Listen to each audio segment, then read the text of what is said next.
This is one ride that one person really is going to enjoy tonight. It's also going to be a ride that a lot of people aren't going to be so much of a fan of when it's all said and done. As we enter the witching time, if you will, of this All American ARCA Series season, race number 11 of 14. Only 4 races left in the season going into tonight. And this is going to be a wild card when it is all said and done. The second of 2 Super Speedway races on the schedule brings you to the track known as Alabama International Raceway. Today we know it as Talladega SuperSpeedway.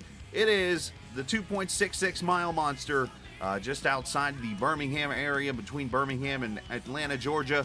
It is a huge track, a track that was built back in 1969, and it brings all the speed, and tonight brings out more than 30 of the All American ARCA racing drivers to go racing tonight for 94 laps in the Alabama 250 here on the Captain Esports Network. I am the Captain. We welcome you in on this Friday evening.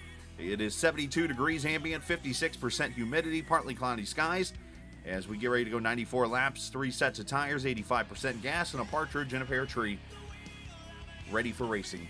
It is here at Talladega tonight. Going to be a lot of fun as we go rocket and rolling. So where geometry-wise are we track-wise? Well, let's just start with Google Maps giving me all types of issues as we are live here. I go over there and it's spinning in circles for some reason.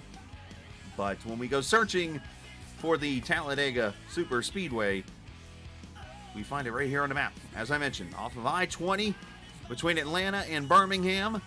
Bada bing, bada boom. There she is, the big monster.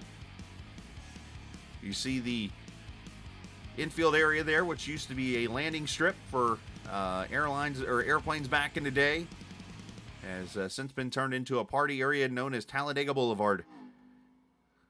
It's so much of a secret where Talladega Boulevard is, they don't even tell you where it is on TV. I've kind of give you a hint. It's right there, so to say, on the track. As we get ready again, 94 laps of racing here this evening. Let's take a look at the point standings tonight. Entering, Matthew Weeks back to the top after another great finish last week. He leads over David Tooker by 18 right now. Tooker, of course, picking up another win last week for him. Well, make sure I'm seeing that right. Tooker. Oh, no, I'm sorry. Tooker had a bad race last week. He did not win the race. It was Matthew Weeks in the end getting the win. I'm a week ahead of myself here. Tooker finished second. Casey Carrington there third. Now Zach Rogers, James Silvers, your top 5, all within 100 points here of the championship amongst those guys. But Matthew Weeks is the points leader entering tonight. He lost the lead last week to Tooker, and then Tooker unfortunately had issues, and Matthews got it back this coming into tonight here at Talladega. So there's that. Team points, pretty much a one-man show. It is the Mountain Man Motorsports team. Triple M leading by all of 430 points. They're trying to Jeff Green the field. As we look at the Rookie of the Year points and also the manufacturer points, Josh Dillon, a 9-point lead now, or 8-point lead over Trey Holmes. Tyler Burden is right there with Darren Staff, Robert Colgan.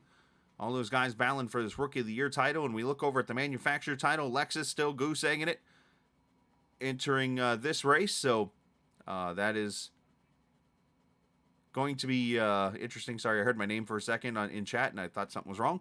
Lamborghini with 2 points there. BMW with 9, all the way up to Chevrolet with 35, leading Toyota and Dodge by 3 when it's all said and done. So that's where we are as we enter the race this evening. Now, who is our in-race reporter? They don't know. I told them I wasn't going to tell them. I went looking, and I decided on one guy. And I think this one's going to be an interesting one because he's ruffled some feathers so far this season, but he's a really good driver. He's been running up front, and I expect more of the same here tonight out of this gentleman right here. He's about to be surprised when I pull him up to the booth and tell him, hey, congratulations, Finley Fitzsimmons, you are the in-race reporter tonight. No pressure. We're at Talladega. How you feeling? A bit of extra pressure. Why is that? I don't know. It's just, now, if I wreck out, you can have no one to talk to. But, well, as Casey showed, though, you can win this race, too. It's possible. I've shown pace at SuperSpeedways before, but you know it's Talladega and wrecks happen, so yeah, it's going to be about keeping out of the wrecks, keeping a straight head, and making yourself or inserting yourself into the fight Right. at the end. So unless the accent hasn't given it away to our viewers, obviously you are from the England area, Great Britain, Ireland area, and talk about like this track from the relevance of like where you are on the map. It's like there's no Talladega type track other than Monza maybe over in your area. No, like yeah, there's nothing really like this in the UK. But yeah, oval racing has definitely been a huge adjustment for me. And it's taken me a lot of seasons running this and in official races to get used to them. Especially, you know, SuperSpeedways I kind of got for the start because they're pretty easy. But you know, more technical tracks like short tracks or mile and a halves, they've really had to put a lot of practice into it. Right. It's definitely not something that comes naturally to me, but I feel like I'm starting to home in this game a little bit more. Which is awesome. So obviously you go into a race tonight, you're gonna have a lot of draft, a lot of things to work with, and we're gonna see you up front, towards the back, just getting in there and racing a little bit. What are we expecting to see out of you? I'm not quite sure. I think we'll be 2 wide for quite a while because 2 wide works quite well, as from what I saw in practice. 3 wide maybe, but it is a little bit risky. As you probably already know. But I think we're going to see a lot of overtakes, a lot of the high lane moving up, low lane moving up. I'm not quite sure what's going to happen. There's a little bit of the unknown. All right, my man. Well, hopefully you are ready to rock and roll. You're going to be coming to the green. You got the 9 car in front of you there. A couple good super speedway racers around you there. So best of luck tonight, and let's get you in victory lane. Thank you, Chris. Hopefully, yeah, I'll see you later. All right, sounds good. Finley Fitzsimmons doesn't know what the heck's about to happen, and I don't blame him. As he starts out in the 5th position there. You saw the starting lineup, as I think he moved himself down. Thanks, Finley. Starting lineup, you saw Casey Carrington on the pole in that 9 car, which actually breaks a streak of Gareth McAllister poles, apparently, at this track. Now, Gareth is starting 10th tonight, so not a good qualifying effort on his part. So, as I mentioned, it's 94 laps tonight and 250 miles to make up this Alabama 250. It's race number 11 as we enter 4 races to go in the championship, and this being one of 2 of the longest races of the season. The other one's the finale at Homestead as we come to the green flag at Talladega SuperSpeedway. A fresh reminder, if you don't know by now, it's all the way in turn 1, or near turn 1. I'll talk about that story later. As Carrington and Darren Snaff lead him to the green flag as we get up to speed Talladega style on a Friday night ARCA Wise.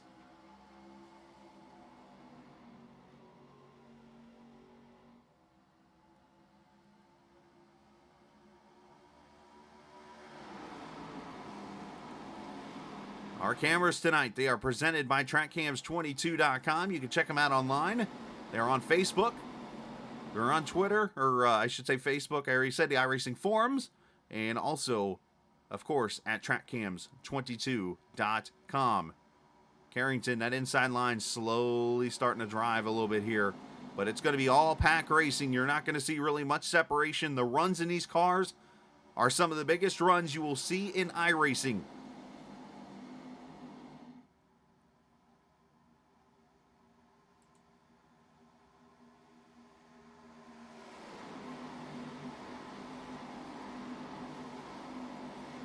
Out of the tri-oval, Carrington leads barely.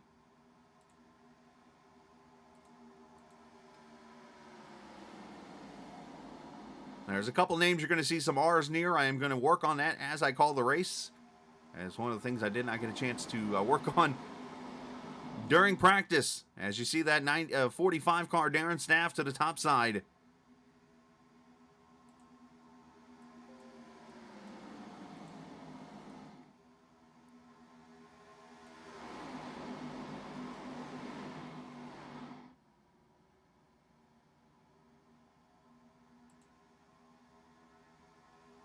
You might notice I don't talk as much at times here. That's only because I'm trying to make sure I get this done really quickly for everybody.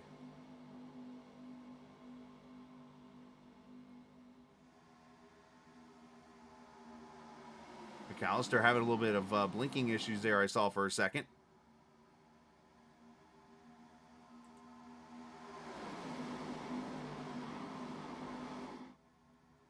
You see cars kind of shuffling a little bit. Staff getting some help from Zach Rogers. Now, Zach did not start the Daytona race earlier this season. He had a sub in that run. So tonight's his first super speedway run in this series so far.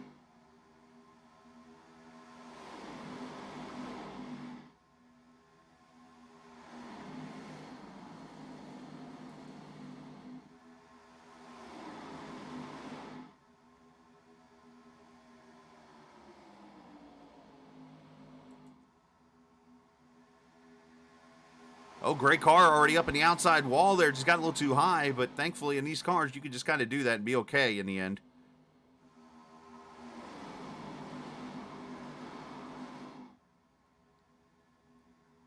I've just about got everybody done here.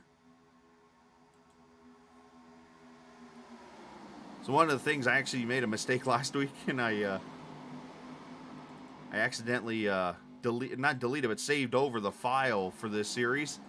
So I had to rebuild it tonight a little bit, and this is one of the things I didn't get to. And what we mean by rebuild is just move some logos and stuff like that. Each series that I broadcast for, basically, I put that specific series a saved thing. As we're going 3 wide here, up top is the 00 car of Garrett Hess.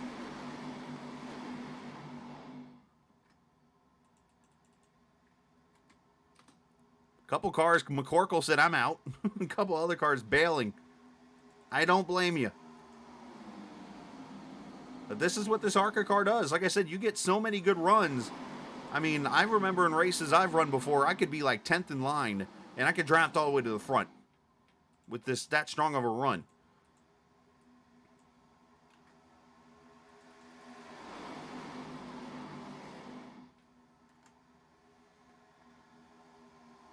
Tooker pushing that 00 up there on the top side. You got to be very careful with the pushing. The front end and rear end of the car do not align. And if you get to be pushing too much, you will lift up the car off the ground pretty much. And that'll cause those cars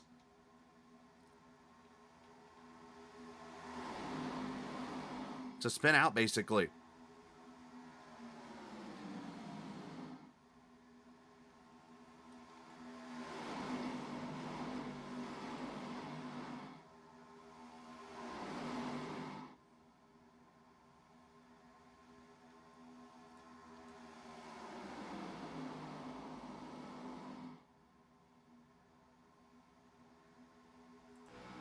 We ride with the 28 of Jonathan Cutlip.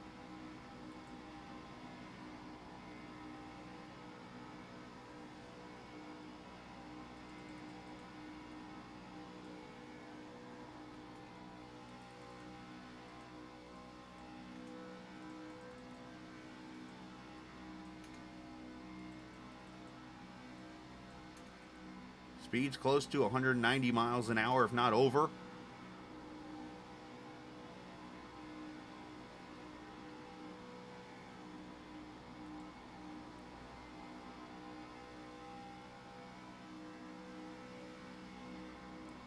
As we combine to complete lap number 7 this time, you see Robert Hall there in the front in the 05. James Silver's inside there in that 17 cars.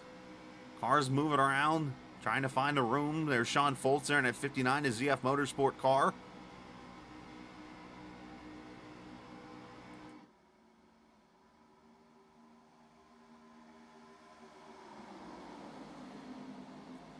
We do have some substitute drivers in the race this evening. Couple drivers not able to make it, and those drivers being Zach Nurnberger, so Mark Dillon's in the 31 car, and then a name I had to practice tonight, Kyle Pokrefke, in for Wyatt Nadel in the 84 car this evening. So just a couple sub drivers tonight. 35 laps looks like is the race distance on fuel, so that's going to make it likely a 2-stop race here, depending on how far they go on this run. And last season, it was Brad Delph who went to victory lane in Season 3. Delph not here tonight, unfortunately. But either way, you usually see some great racing here at Talladega in its previous history of races. One car kind of doinking the wall back there in that pink ride. Not sure who that was up there. So you see it 3 wide pretty much throughout. Kind of a calm 3 wide, if you will. All right, how about some 4 wide almost as Robert Hill goes down there to staff, and caution is out. And we have a wreck in the back. Larry Knoll, McCorkle. Austin Bloom is involved. It looks like the 6 of Mike Husby. And a couple of the cars that fell to the back are involved in this. And caution comes out for the first time. Let's see what transpires here. These guys just kind of hanging out in the back.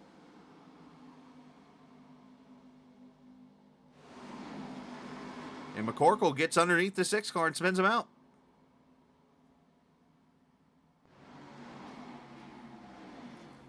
Exactly what I talked about a little bit ago. You'll lift the car up if you push him wrong.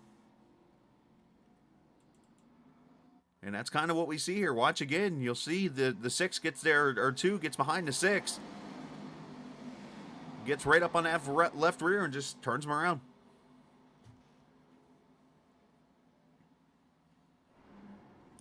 One of the new rules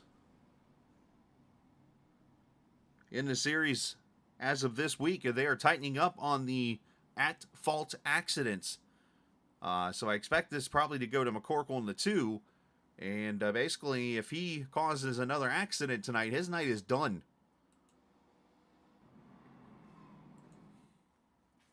So lap 10, we'll likely see the leaders go ahead and come to pit road, likely top off the fuel cell here.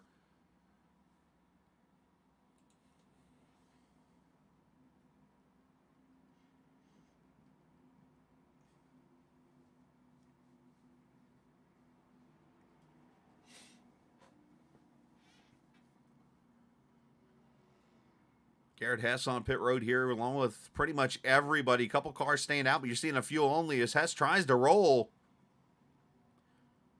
Rolls out like in 4th gear or something there. Carrington wins the race off pit road. I wonder if Hess stayed in high gear to save some fuel there, which is entirely possible. I've seen that done before. I mean, actually, I do it myself. If we get to an end of a race or something and we have a caution right on the number, I'll throw it in 4th gear all the way out of my pit stall. And the reason for that is the higher the revs, the more fuel it burns.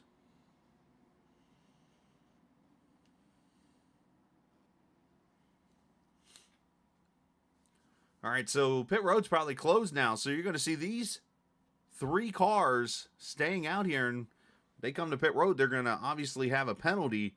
William Martin, Sean Foltz, and Mark Dillon Jr. going to be your top 3.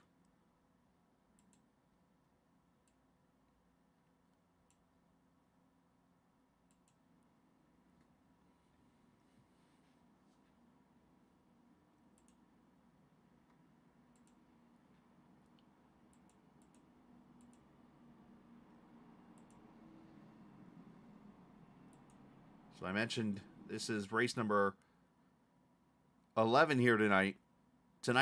Next week, we go to the old Texas Motor Speedway. That's the 1.5 mile, all 24-degree, worn-out surface, banking 200-mile track, or 1.5 mile track that's 200 miles. We'll race there next week. Then it's the Phoenix Raceway on November 11th, and then Homestead, the final race of the season on the 18th of November, going into Thanksgiving weekend, or Thanksgiving week. Will be the final race on the schedule for the All American ARCA Series.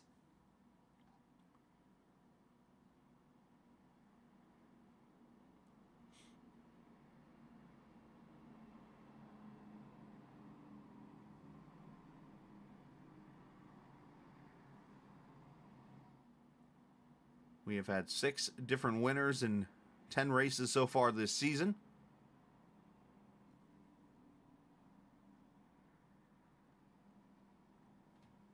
Chances are we could go 7 for 11 tonight. Because the way this race always progresses, we're going to probably have our share of wrecks and our share of strategy and different things. So we'll have to see how this all goes. Now, again, remember another rule in this league. If hypothetically these guys go green and the next lap they wreck again, it will be a single file restart, which would really make things interesting for this track. But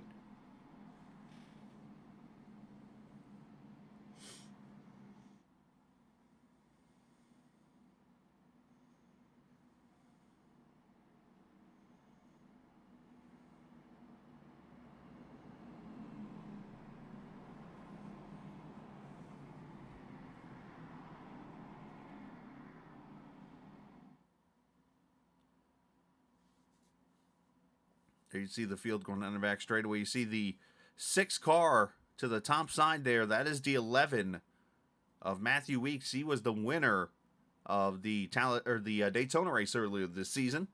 That was done in a green-white checker format, and ended up going 89 laps in that race in February, or in August, I should say, when we started off this campaign. So this would be a perfect night if he could get to victory lane again and extend out the points lead.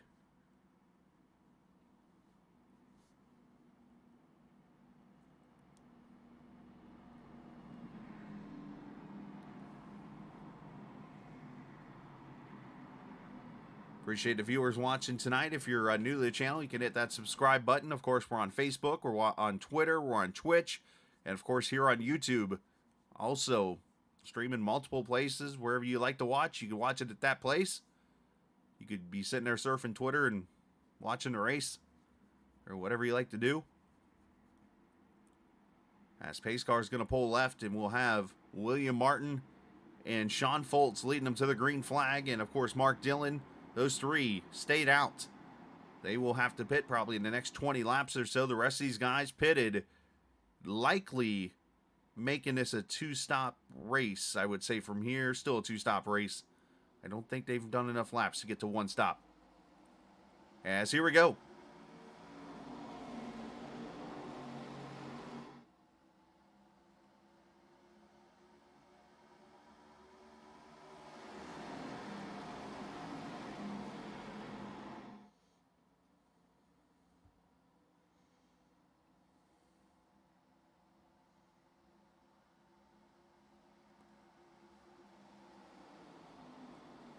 Outside line starting to get formed up a little bit there. You see Tooker and the 28 of Cutlip getting up there and pushing Staff, who's pushing the 9 of Carrington back out to the front.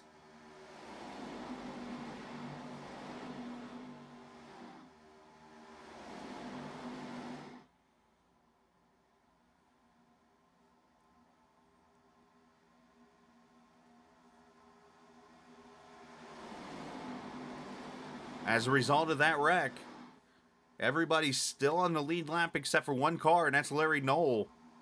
Larry probably had to get some damage fixed. He is holding on to the pack right now. I see the car looks like it's okay. But Larry 1 lap down here, so he just needs to ride and stay out of trouble, stay in the draft.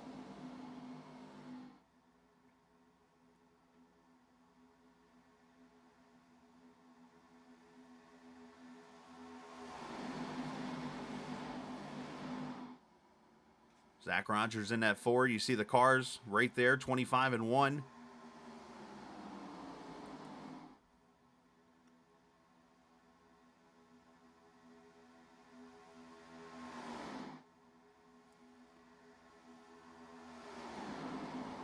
Looks like Cutlip leading that lap there, so another lead change at the line.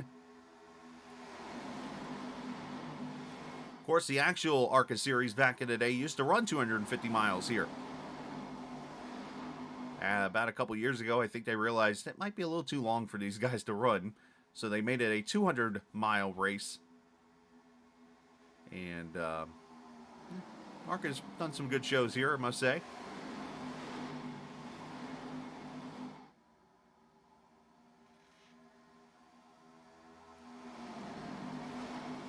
Of course, it seems like of late the shows have kind of lightened up field-wise a little bit.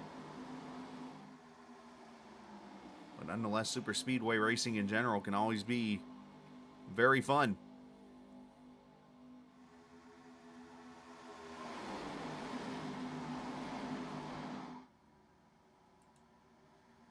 Trey Holmes coming up the middle.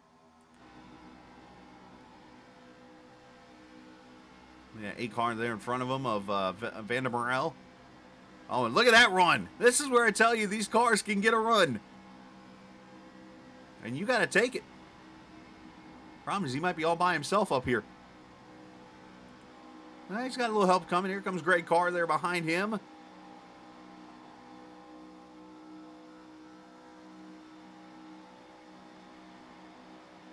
I think he figured out I do not want to be in that top side right now.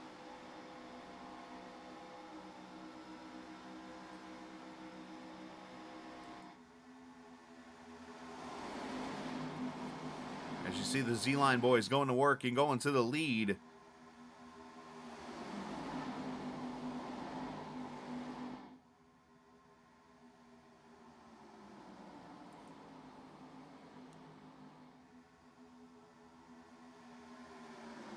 And up top, you see the Mountain Dew 11 car.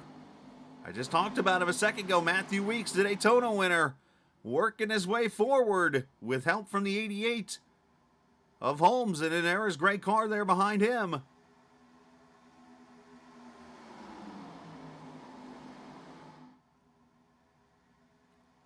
And we're right back to that 3-wide Talladega racing we saw earlier.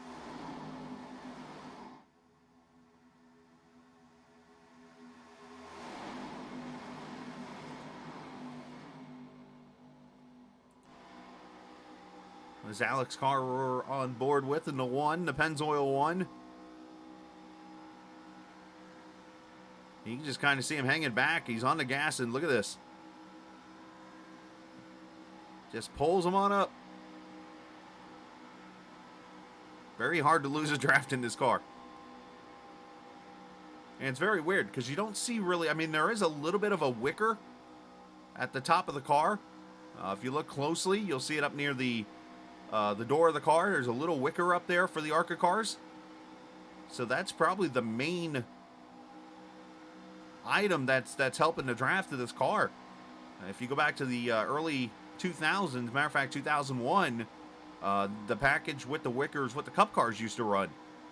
And you saw how that draft pack ended up just being a huge pack.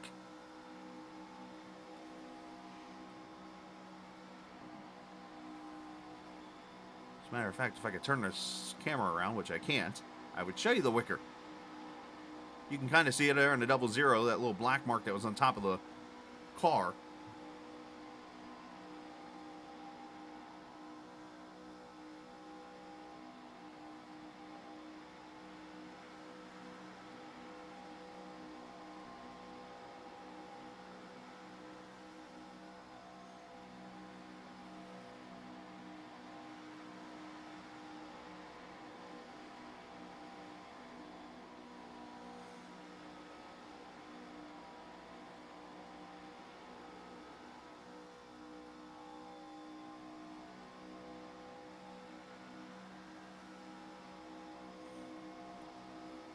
Got a newcomer to the front in the 84 car. See the check up there mid-pack. Polk Refke. Topside at blank. Number 84. Fitzsimmons down there on the bottom.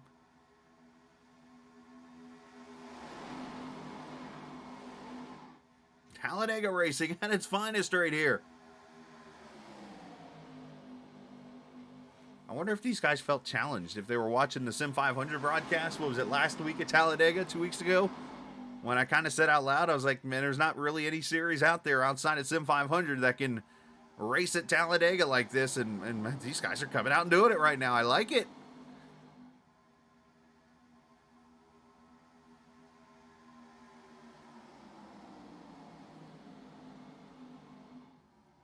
Three cars have lost a draft.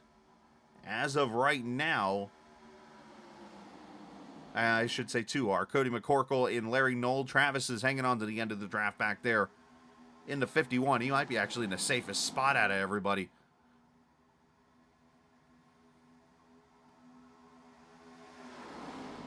I think Fitzsimmons led that lap. And only people that will know is iRacing.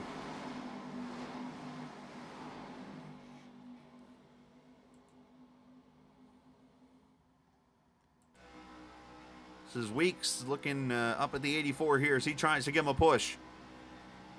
The only thing really you can do, yeah, you can get up there and try to bump and hope you don't lift the car off the ground, but you can get up into a bubble. There's a little bubble basically at the back of the car. If you can get into that bubble, it almost shoots the car out in front a little bit. And I know that sounds weird, but the best way I've been able to talk about that air a little bit in that bubble, if you've ever driven down the road and have a trash bag or something fly over the tailgate of your truck, and notice how the bag doesn't immediately fly away or go to the ground. It kind of hovers behind the tailgate and just kind of sits there floating.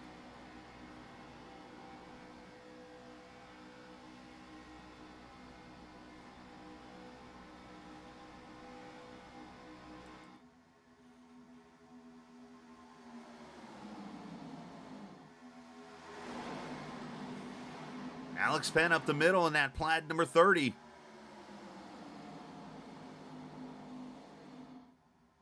College student down there in Florida, in the area I actually grew up in.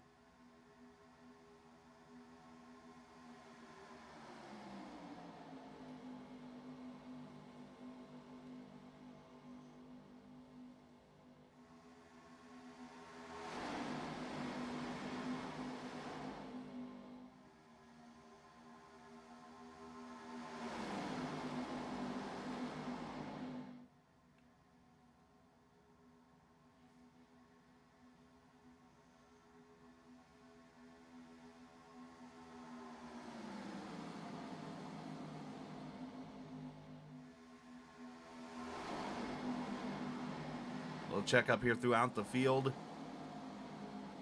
Just everybody, it gets to a point where you catch the cars so much, you just got to kind of slow down. 30 car goes to the top side, almost leaves the 84 hanging a little bit there. Alex is going to put himself in no man's land here in a second if you don't get up to the 88. And right on cue, he's in no man's land. 4 wide. Oh, great job by the Holmes to get out of the gas and let him back in line. You have to be very decisive when you make moves in any car on a super speedway race. If not, you're going to get put in what they call the sucker hole.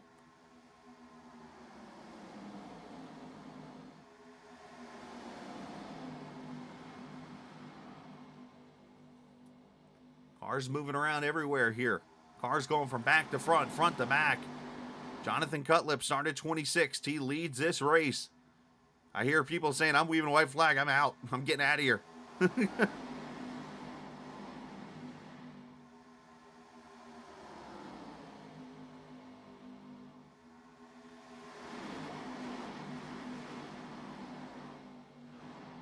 Some people talking about people being aggressive a little too much out there. Some are enjoying themselves. Others are like, I am getting the heck out of here. That's what this racing does.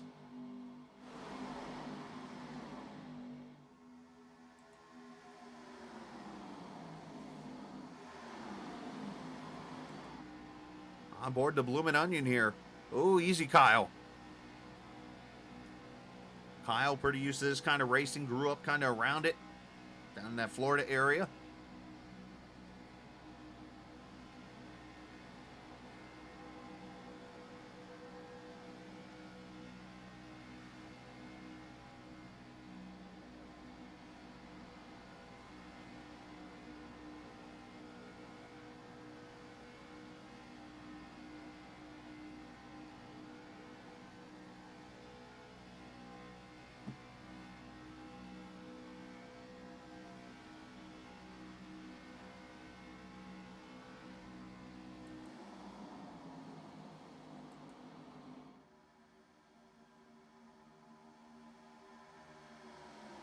All right, so we're coming by to complete lap 27. What we need to start looking at here is the 2 cars or 3 cars that stayed out under that caution. So the 58, the 59 of William Martin, Sean Fulton, and the 31 of Mark Dillon. Those guys are likely going to come to pit road very shortly in the next probably 10 laps to put gas in that car. And the rest of these guys can go another 5 to 10 laps.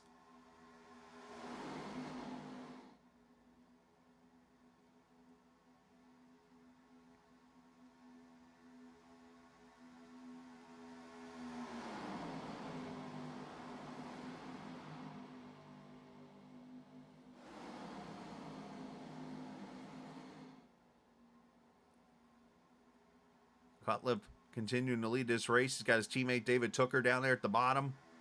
Vanda Morales down there in that 8 car also. Middle lane, you've got, well, now Cutlip sitting there in that lane, but you've got the 84, as I mentioned, of Prokrefke, sorry, who just made the move to the bottom. And up top, of course, you got Fitzsimmons being pushed by Alex Penn, as somebody's got the wall up there in the back straightaway again.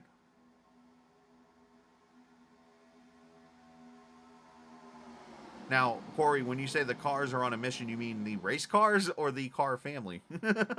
there's this, you got to separate the words there a little bit. I know spelling's a little different.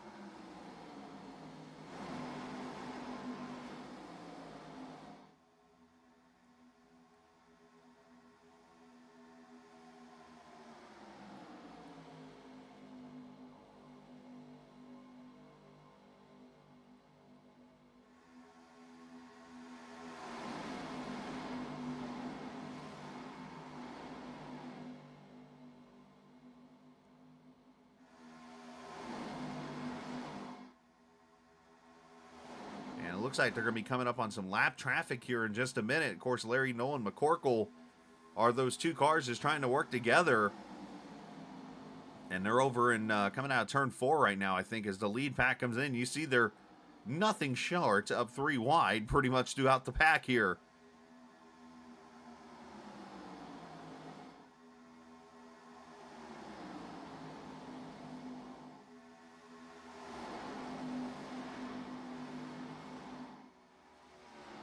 You just heard them kind of go by the audio.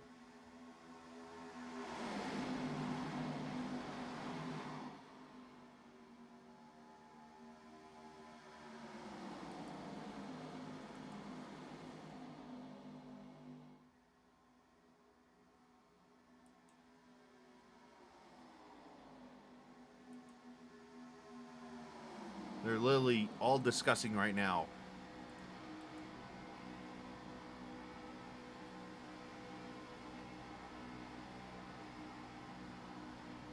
You see those two cars up ahead. Sounds like they almost just wrecked mid-pack. Yeah, you see this pack kind of spread out a little bit here.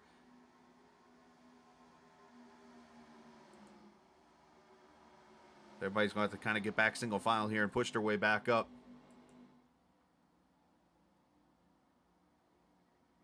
They're trying to get the lap cars to go to the apron here. And they're going to, so...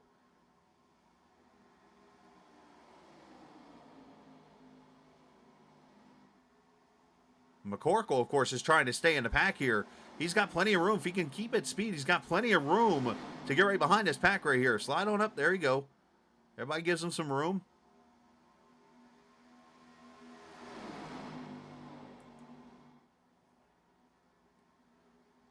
So let's see if I can potentially find what happened a second ago that almost brought out the caution.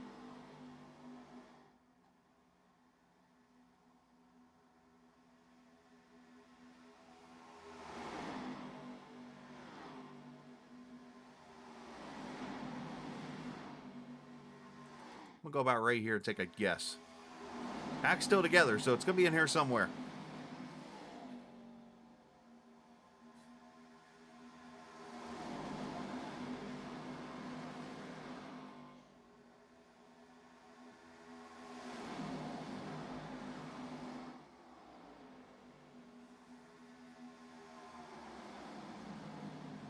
Oh, right there, Staff got turned sideways and caught the car. Him and the 49 even hit afterwards. Nice save on everybody's part. And that broke the pack up for now.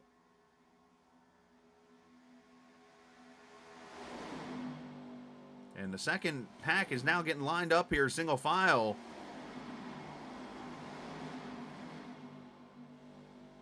'59 jumps out of line there.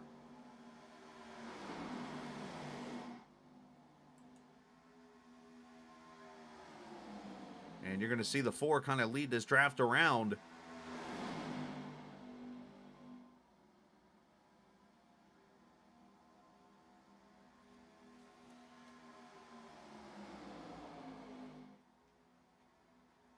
Just over a third of the way complete in this Alabama 250.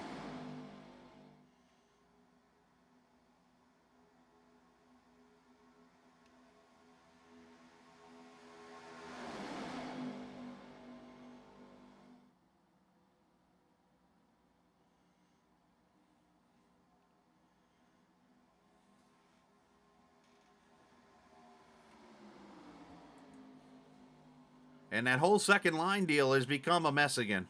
And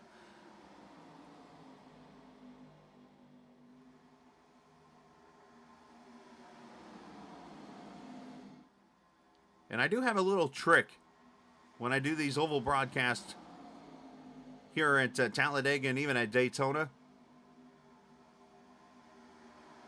Now, normally, this is for road course racing when I do this. But in this situation, it kind of works out because what I can do is go back here to the last car in line on the lead lap in this first pack, which is William Martin, runs in the 12th position right now. So what I'm going to do is I'm going to go over here and hit the... Make sure I hit the right one here. Time Delta. It's going to pop up on the screen there, and you're going to see the separation each lap. Actually, let me pull up a different one. Let's go with this one. So you'll be able to see each lap who's faster and who's catching up. And Stephen Thompson being that lead car in line right now, you see every lap they have fallen back time-wise. And they've lost, nearly 6 seconds in those 4 laps right there. And you'll see this time as they cross the line. They were 0.2 slower last time. Only 9/100 slower that time by, so they're kind of picking it up now.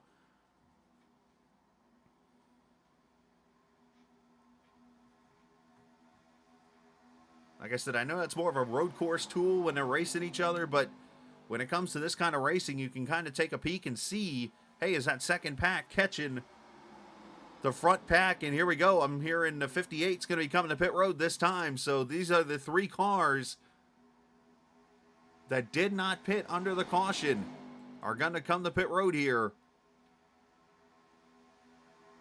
Or at least in this area. As William Martin's the first one in. Who else did I see go to pit road? Sean Foltz also on pit road. So those two were the 2 of the 3 cars that did not pit at the caution.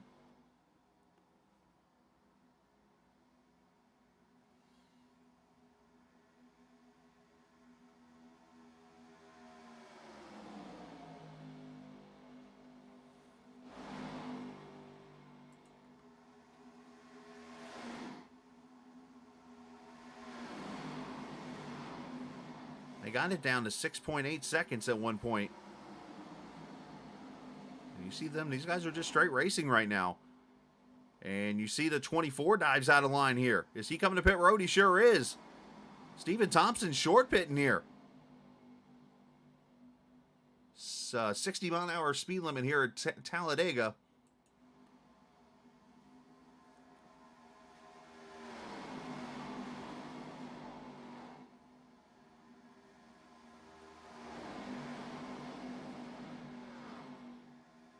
Basically, these guys just got to get organized up.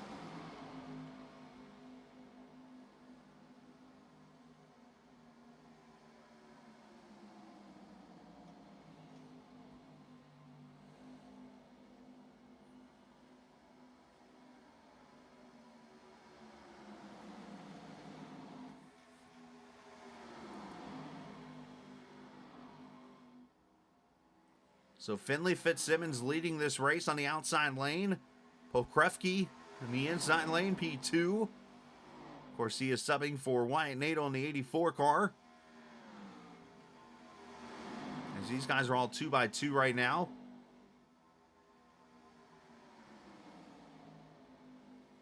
And it's 7.7 seconds from the Alex Penn car back to Mark Dillon in the separation of packs. There's lap cars in between.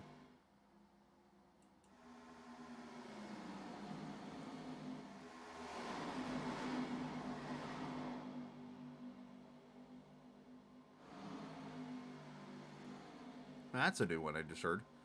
So they were, and here comes the 31 to pit road. So the last of those not to pit comes to pit road and might be speeding. But I just heard something interesting in chat. They just said, one driver said to another, "Hey, if we stay 2x2 like this, we'll stay away from those guys." And he said, and for the first time ever, I heard a line like this: "Yeah, but this gets boring up here after a while. Let them catch up." What? That could be qualifications for What Are You Thinking, which is a part of a podcast that I help host for another league.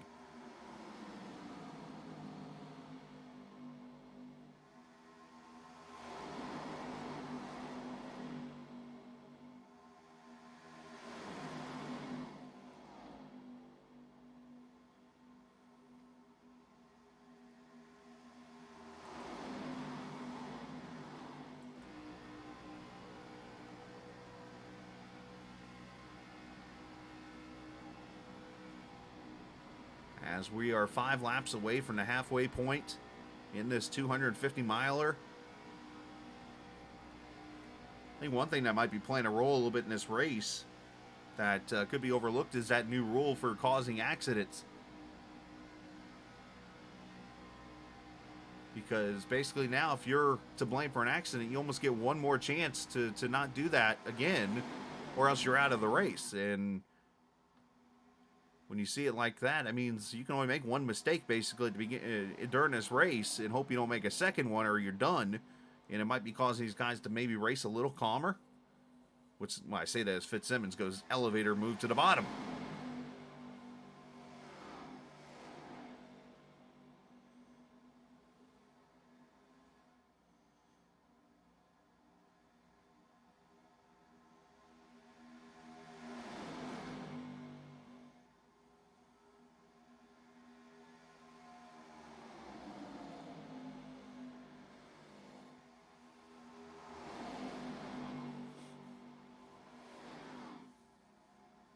As I said before, appreciate the viewers watching tonight. If you're new, hit that subscribe button. Of course, I am the captain, part of the Captain Esports Network, the one-man show, if you will.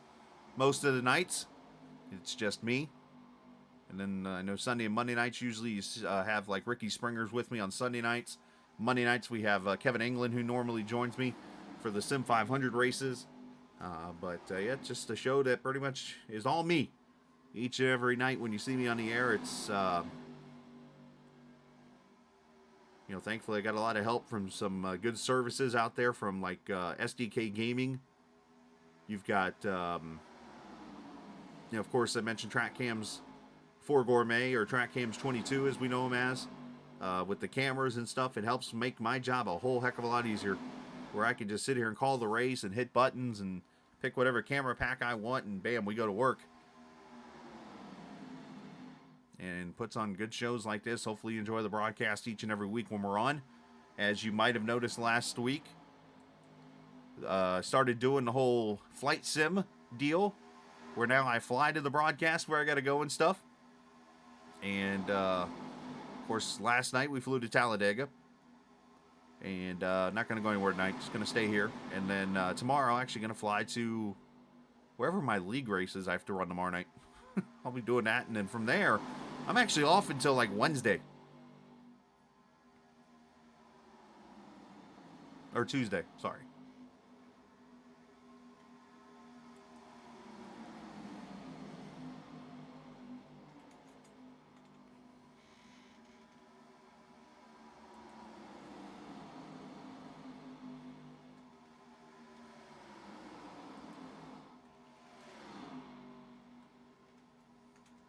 All right, let's check out the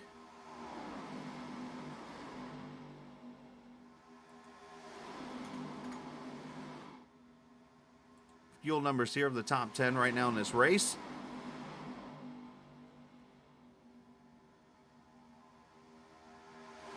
And I think there's a little inaccuracy in there, but yeah, there definitely is. It doesn't have Alex Penn counted. So Alex Penn did pit at that lap 10 caution, by the way. So everybody is gone about 35 laps. So pit stops should be happening any minute for the leaders coming to pit road here. So let's get ready for that. as this is the second pack of cars, as they're trying to catch these cars up front here.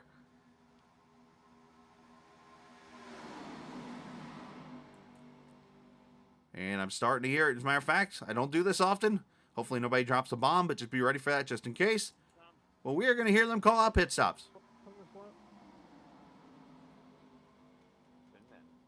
Of course, the only time I've ever done this in the series, somebody said something you shouldn't say.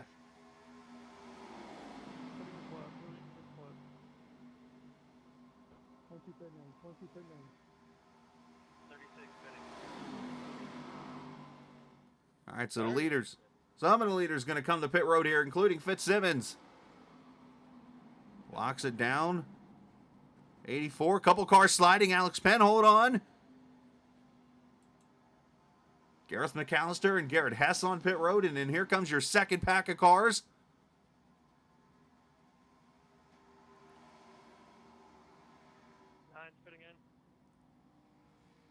And Gareth McAllister having all kinds of issues in this pit stall. I'm pitting, Justin. Looks like tires and fuel for most of the drivers here.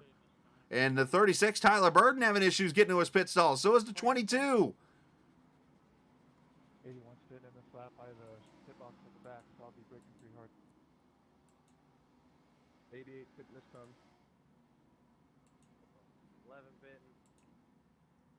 And we're going to see Carrington and these guys come to pit road now. For the most part, everybody's doing okay.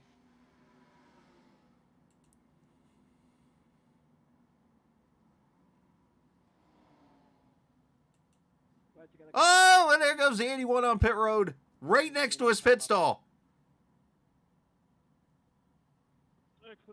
He and his Patrick Mahomes jerseys. Kyle, push me. We need to work together or else I will lose place. Or, you know, don't actually push me, just get burned my ball. Relax, we got it. Now you're hearing some of the audio, guys. I'm going to go ahead and mute it now. Who's too fast? That was Carrington's voice.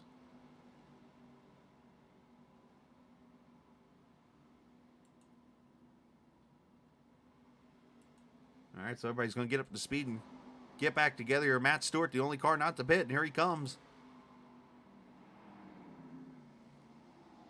Oh, you know what? Okay, he was talking about too fast through his pit stop, which, believe it or not, it's entirely possible. He had too fast to a pit stall, and because of that, he and Cutlip are out here on their own. And here comes a pack. This pack is going to hawk them down like there's no tomorrow.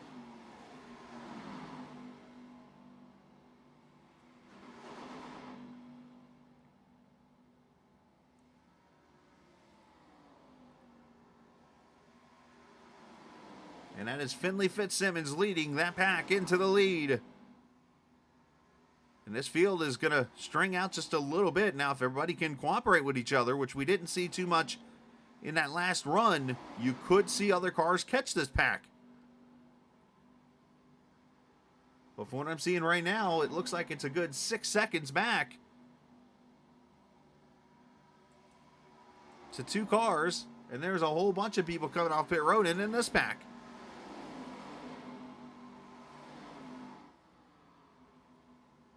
Oh!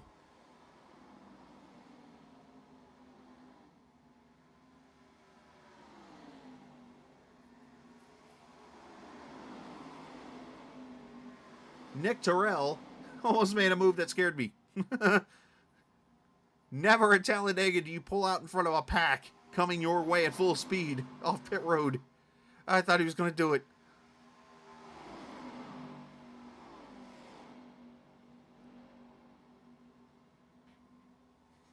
All right, so pit stops are done. Let's run through the field here and see where everybody is. Finley Fitzsimmons leading Kyle Pokrefke in the second position, subbing for Wyatt Nato in the 84 car. Robert Hill Jr. third. Garrett Hess, the rookie, there in the fourth position, followed by Alex Penn there in fifth. Casey Carrington there in sixth. Jonathan Cutlip seventh. All the way back here, some 7.5 seconds, is Justin Vandermerel being pushed by David Tooker in the 83. And then about 1.7 back and quickly catching Stephen Thompson in the 24 car. The 31 of Mark Dillon Jr. there. He is 10th. Make that 11th. Mike Husby, who was in that first wreck, he runs 12th. James Silver's 13th, Gareth McAllister's 14th, and William Martin in the 15th position. Trey Holmes in 16th, Austin Bloom. You see Matthew Weeks is also in this pack. The 49 is Sean Cassidy. And Matt Stewart, the last car of the 20 in this pack. And then another 1.6 back is a third pack being led by Nick Terrell. And you see the 4 of Zach Rogers trying to push him a little bit. Alex Carr's in this pack. Josh Dillon, Chris Travis, Robert Colgan, Kyle Hall, all the way at the end of this pack. Then another 8 seconds back to, well, the Waffle House car. As he's 27th right now in needing a yellow. David Fite in the FedEx Express car, number 11. It's actually the 111. He's got he and Sean Folsom trying to push each other there and help each other. Tyler Burden, who had some issues in his pit stall, he runs in the 30th position. Darren Staff, who started outside pole, 31st. And then the rest of these cars are lapped down. Nick Terrell, Cody McCorkle, Craig Martin, Justin Ray, and Larry Knoll. Well, there's where everybody runs right now with 42 laps to go.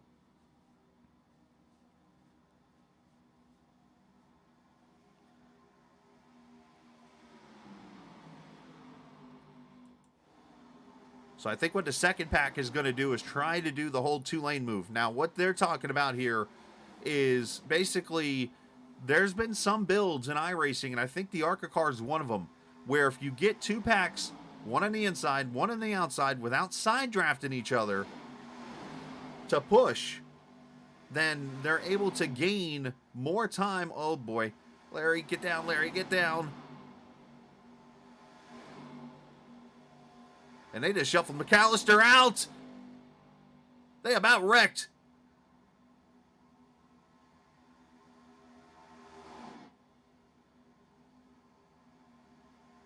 Doing stuff like that, they'll never catch the leaders. But basically what I'm saying is you get the 2 packs lined up, pushing each other without any side drafting.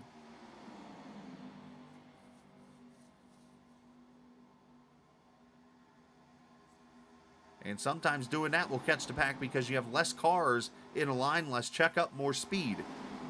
Where if you look up here at the lead pack right now, you've got 7 cars lined up. And you're getting some checkup from the middle to the back of this pack. And because of that, it slows everybody down a little bit.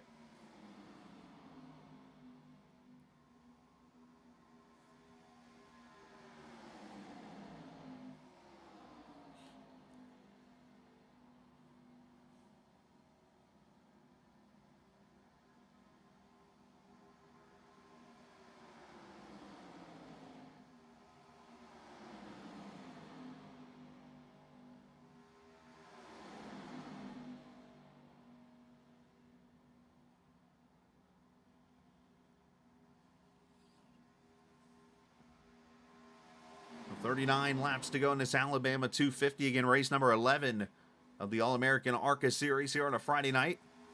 And these guys just keep on racing.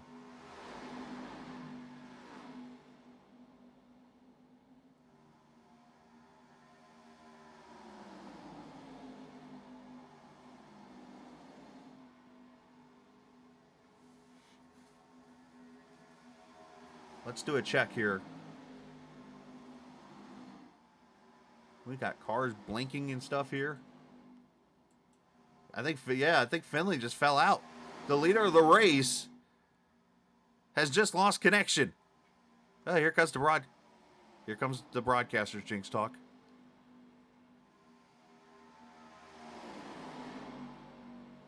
But I was about to do. See if I can find the right car here. Looks like it is. Yes, so Polkrefke is the last car in line. So let's do a check here. Second pack to first pack. And look, you saw it right there. Look on this number. They were 1.2 seconds faster on lap 56. So that time, and you see it right there at Holmes, is coming down now.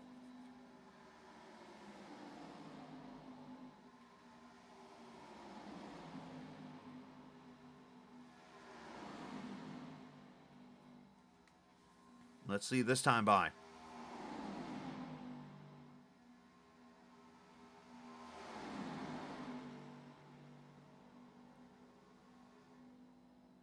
About 0.8 of a second faster.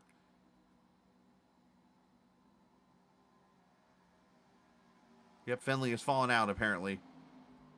Tough break for the 06. I'll take full responsibility for it.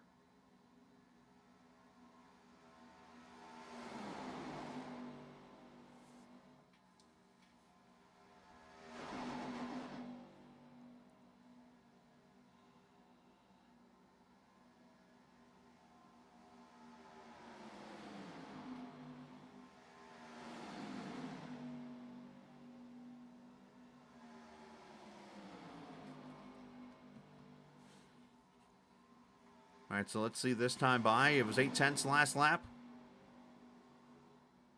About half second faster. So it is going down. You see it's been, look, about a second less now.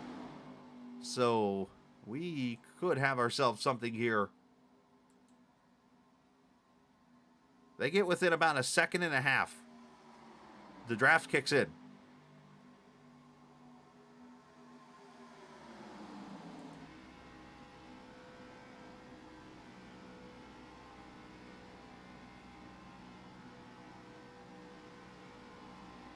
And there you see the pack up there ahead of them.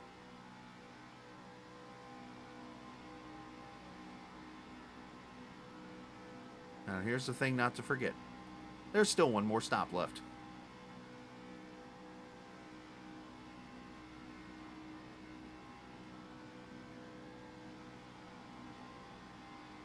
Hey, at least I admit fault.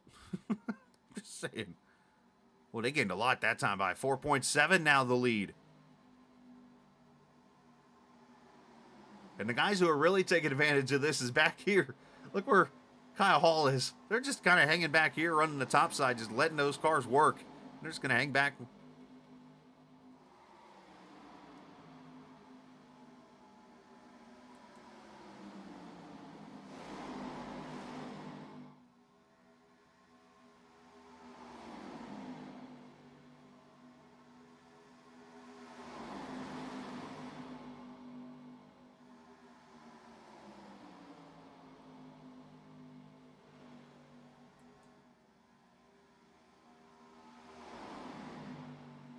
There's really nothing they can do. I mean, they could try to double up real quick. But then it's going to take a minute for them to really...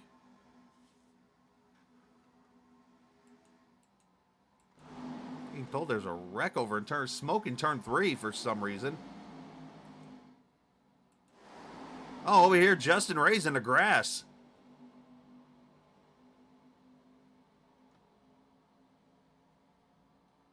No caution.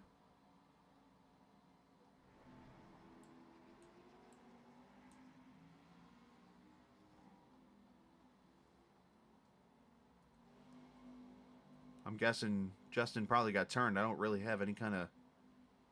I mean, I do have a way to get a replay here. Let's see. Oh, he's spinning right here.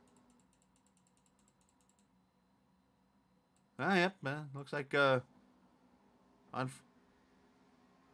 yeah. 36 hooked him.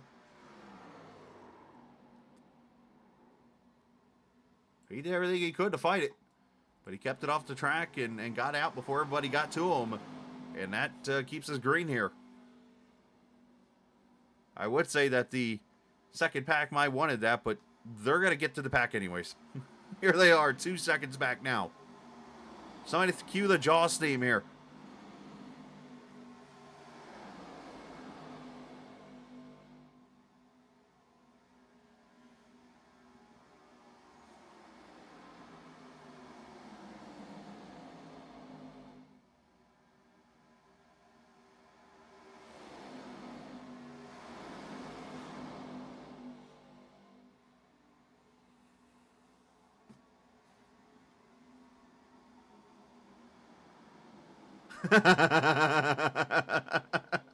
Dude, you can blame me if you want to, my friend. You can blame me. So there you go. The pack has caught them. And you see how quick it was once they got within a certain time. They sucked right up to them. And now they got to find somewhere to go because the momentum.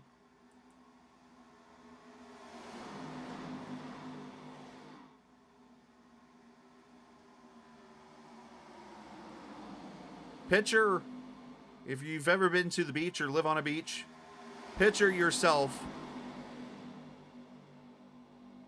during low tide, and then all of a sudden you see a huge wave and stuff like that start crashing in. That second pack was the huge wave crashing in.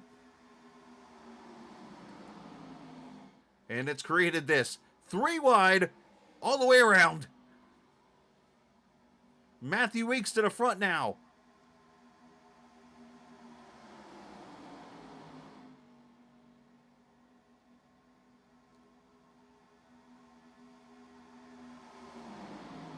Finley, if you can get back in this race, I'd suggest you do it, because one big wreck and you're going to be a top 20 finisher.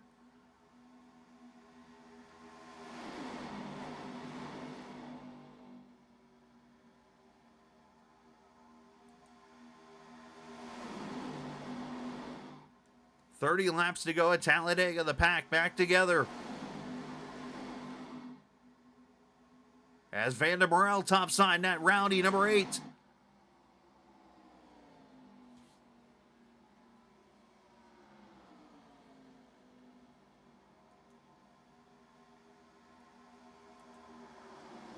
What's really ironic and really funny, and yes, there's still 30 laps to go and anything can happen. A lot of these guys were kind of skeptical today of what would happen. They didn't think this would be a good race. I think it's been fantastic to watch. I mean, any kind of Talladega race where you're able to go out here and put a product like this on the track just shows you what kind of talent you have in a league. I mean, there's races in other leagues that I've watched or been a part of. They can't even run 2 wide without wrecking.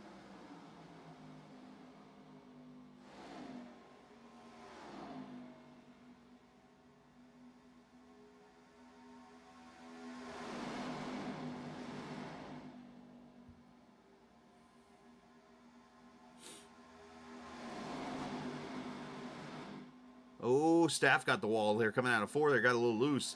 Not sure what's going on with that. I don't know if the cars are just getting tighter, if they're just losing focus or something, but I'm seeing a lot of cars just go up there and kind of grazing the wall.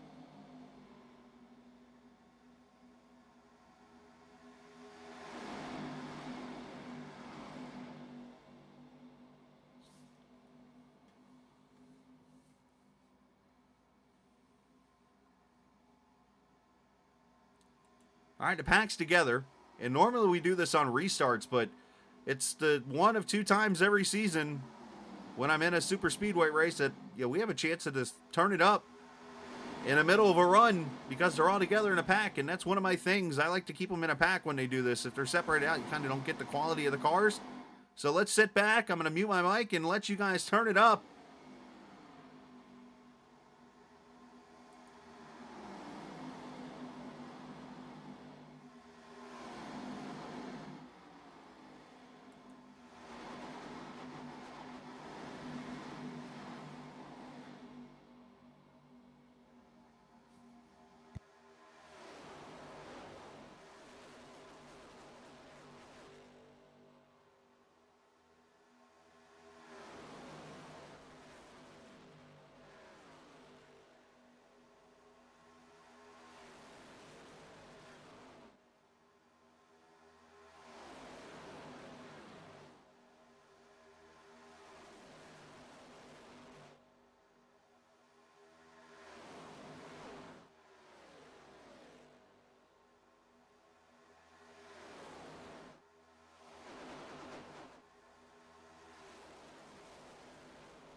You see the lap cars working with the field, going to the apron. It's kind of a tough spot for them. I mean, the one thing the leaders can do really is they could request for the cars to go, but technically they're part of the track too, and they could stay right up in that top groove or run the bottom or whatever, but classy move on their part to decide to do that. So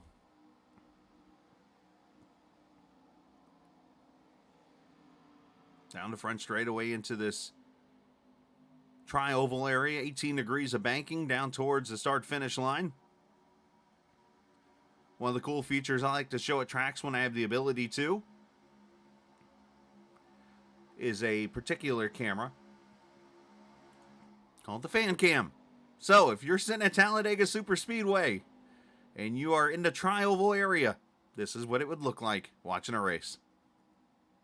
This is the top section, by the way.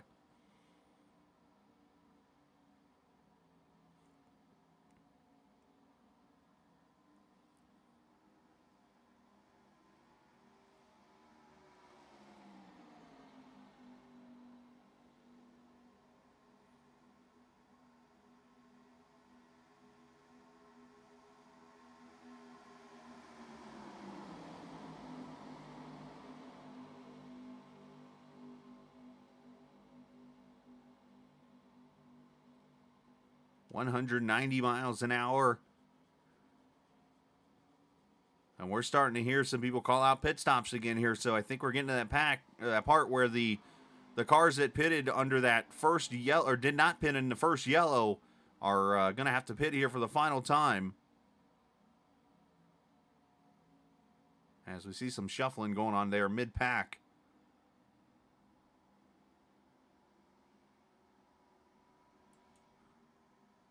So who's going to come to pit road here? Looks like Fight's coming to pit road. Also, Sean Foltz is coming in. I think the 58's going to pit this time by also.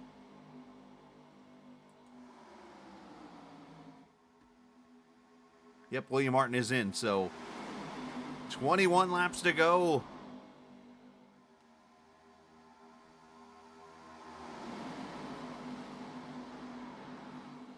Wonder if my man Jason Dalton's watching. Dalton runs over in the GLSR series, and he had actually reached out to me earlier today talking about this series. Could we see an appearance of KJD2 Racing over here eventually?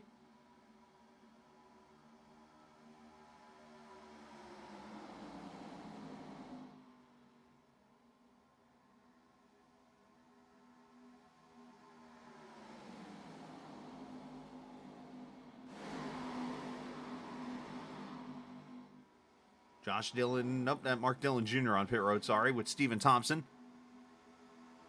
So they're making their final pit stops here, and they need this race to pretty much stay green.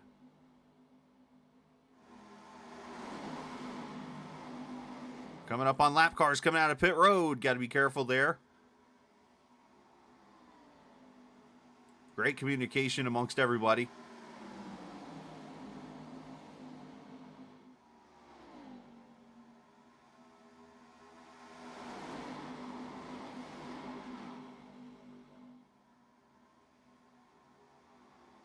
One car blinking mid-pack there, and I have not seen him reappear yet.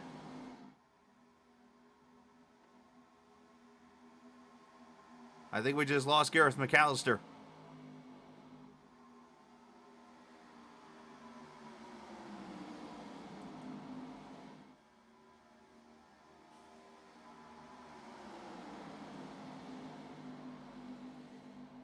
So unfortunately, not only is Finley Fitzsimmons out of this race, but now we have lost Gareth McAllister as the 25 of Greg Carr getting out of the way of the field. And he goes a lap down.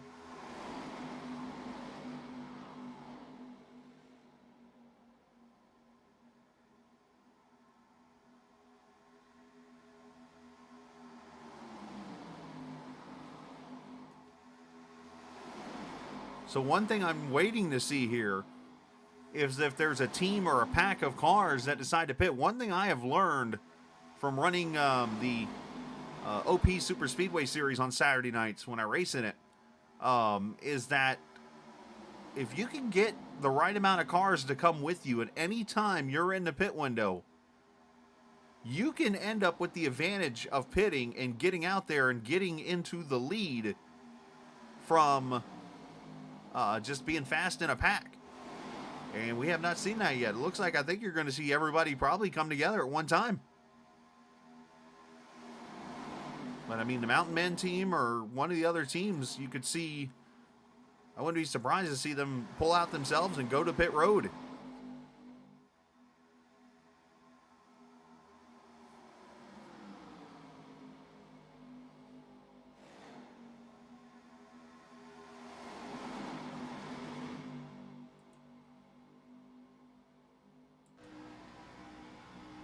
On board Carrington's number 9 car, the pole sitter tonight. And you see more lap traffic up ahead.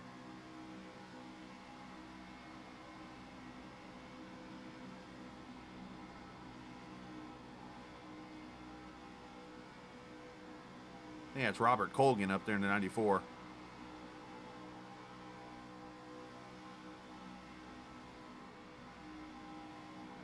Colgan stays on the bottom lane, which he's perfectly allowed to do. It's just a matter of everybody working with each other here.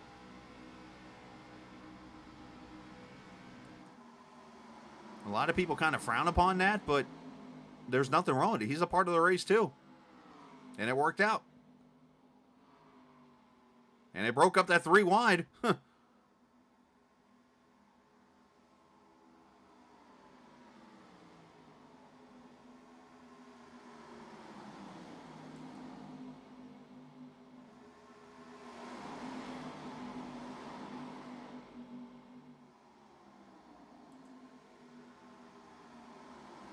It looks like the stream having a little bit of frame issues here. Usually it'll fix itself here. Let's just be patient, and if it's laggy a little bit on your end, I apologize. Sometimes this does happen.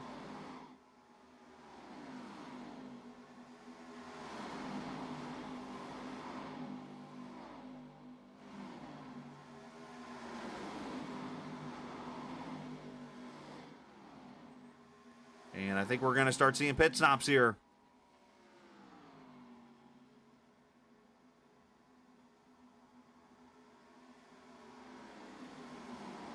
So this will likely be the final round of pit stops as they come up on a couple of lap cars here. Going to be very interesting to pull this one off.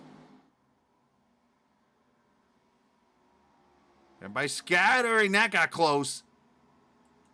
Darren Stafford from the top of the track to the bottom. It almost got ran over. Now everybody's got to find their stall without hitting each other.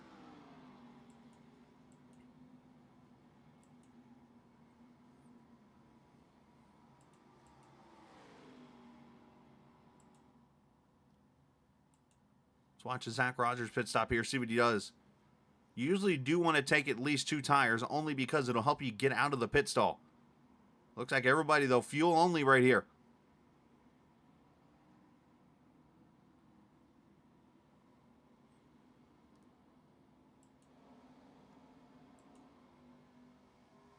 All right, so let's see now as Chris Travis leads this race.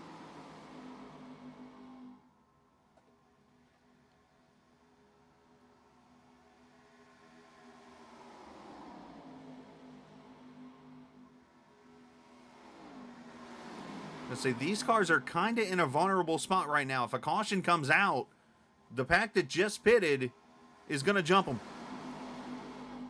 They need to probably be coming to pit road this time by and just get it out of the danger zone, if you will.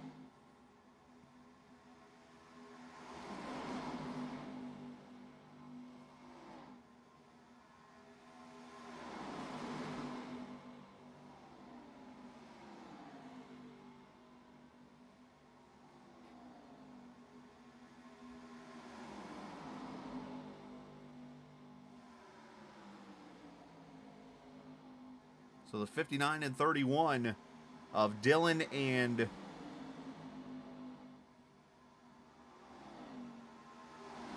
Foltz are trying to hang on here. It looks like Dylan is actually on the verge of going a lap down. Fultz is already a lap down, so they're trying to hold on to staying on the lead lap or 1 lap down as we're hearing more cars calling their pit stops.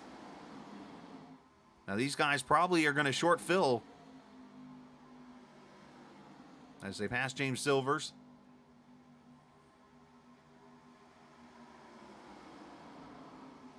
And here comes more of the leaders.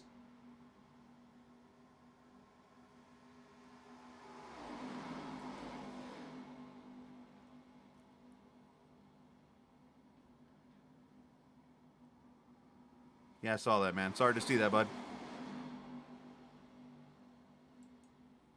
You both did a great job. Keep your heads up. I mean, obviously, I know where you are and where Finley is relatively to, like, American racing and stuff like that. I know you're not used to this kind of mess.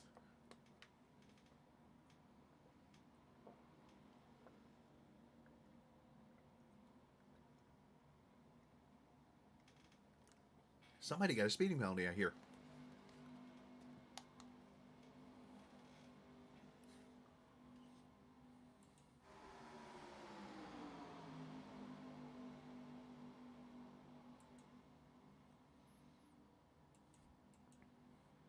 So look at this mess. Oh! Trying to see who got the speeding penalty. Unfortunately, I don't know who it... Oh, you know what? That's who it is. Tyler it's a 36 who got the speeding penalty. Hey, you write a little ad for me or whatever, a little promo, if you will. I'll be glad to promote it.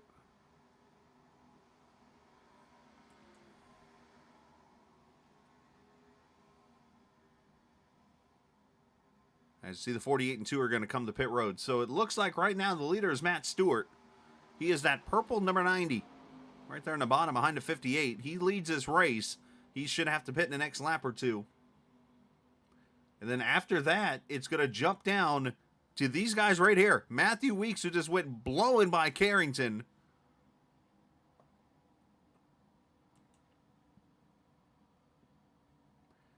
Is going to lead this race with Cutlip being in third. And pretty much going to see this pack of cars.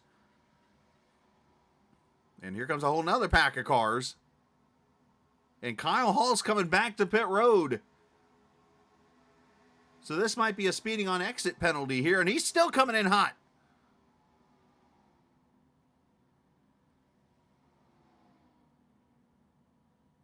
And then overshoots his pit stall. Triple whammy.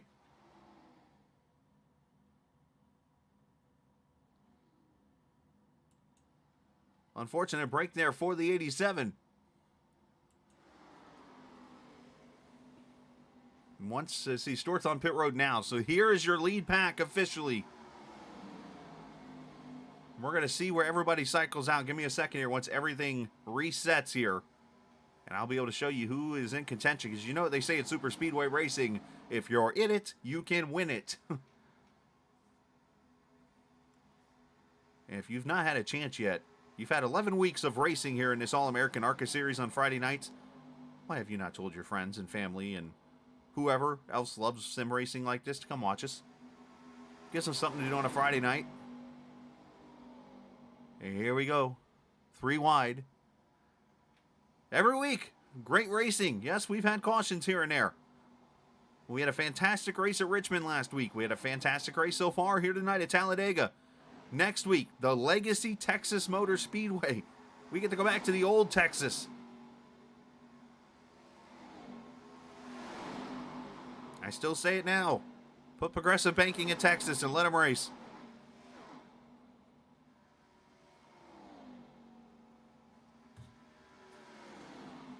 So it looks like we have 14 cars in the lead pack that can win this race.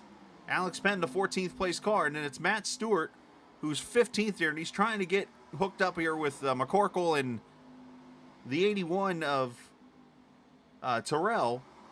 And then it's about 9 seconds back to James Silvers in this pack of 4. So it's basically 14 cars running for the win in this Alabama 250.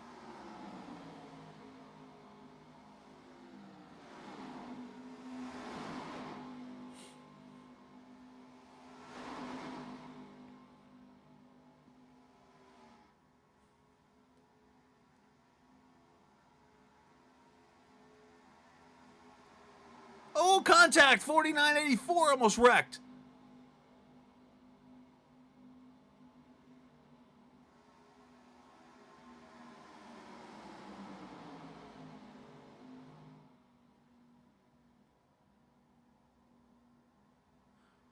Austin Bloom sideways on the apron drifting. Oh, there goes the cone.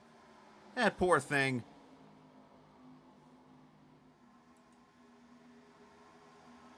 Oh, 88 sideways. Did you see that? He got lifted off the ground.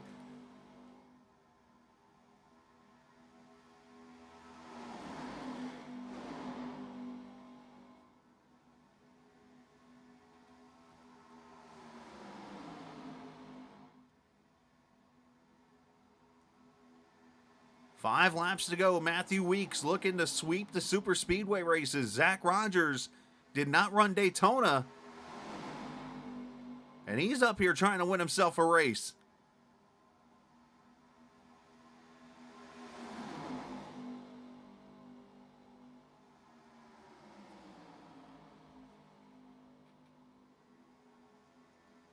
Rogers, of course, last season's champion, does not have a win yet this season.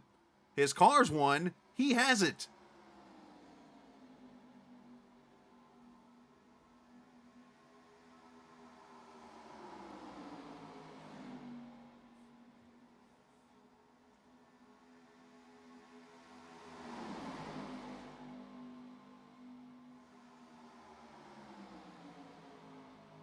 Four to go.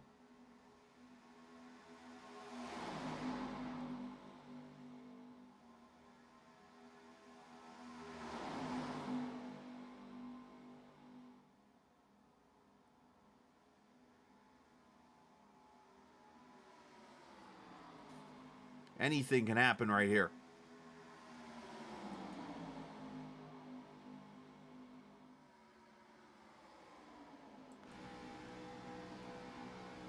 Alex Penn here in the 30.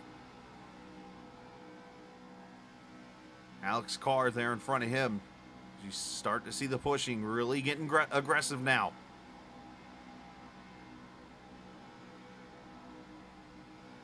Either Alex is being pushed or he's got a flat tire. One of the two. Holy cow.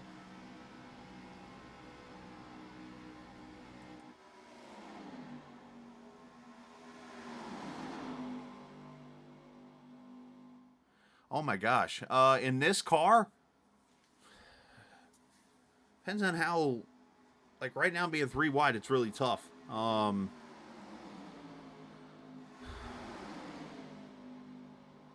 If Carrington can clear the 0-0 here, then it kind of opens the opportunity up to where almost any car in the pack right here, if they can find enough of a gap to fall back and get the run off the car in front of them, anybody could win it. I've made my own runs in this car to where by myself I could fly from like 15th to 2nd. If you get enough runs. But the way the blocking and stuff's going to be, right now, I would... Oh, around goes the 8. Never mind. We're going to have a caution.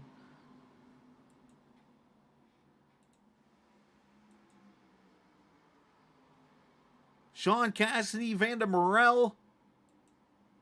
Carrington with damage. I'll just say this. I don't want to be the leader.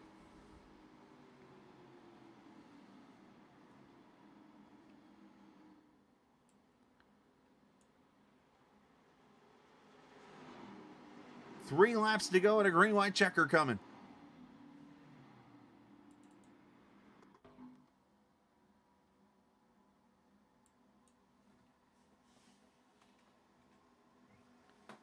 Oh, looks like, okay, I see what happened. 8 and 1 come together, 9 gets squished, so there's a 0-0.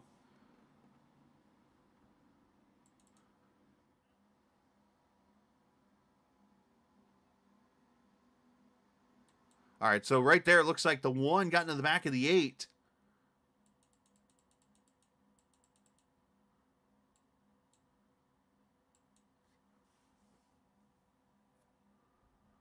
Yep, right there, a little contact. And then he tries to get back in line. And unfortunately, they just hook each other. I'm guessing the 1 will probably get an EOL here. But the 8, the 9, the 00, the 49, this ends up only being a 4-car accident.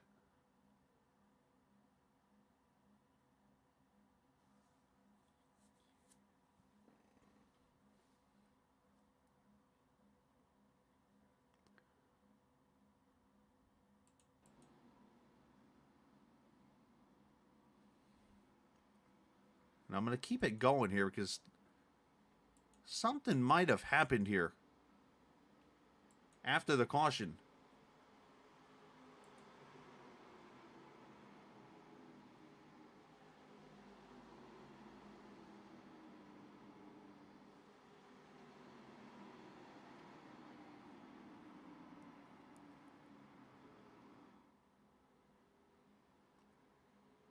I heard somebody yell a name.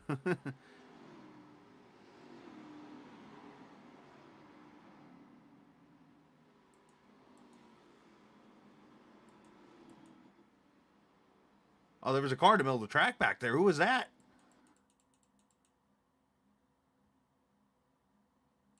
Oh, Carrington.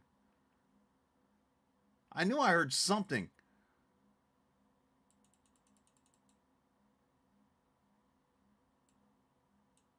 Something tells me his car's broken.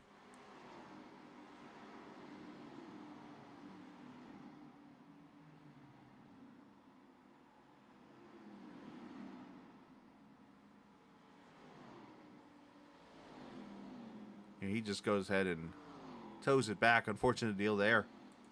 I was wondering what took place. I heard somebody.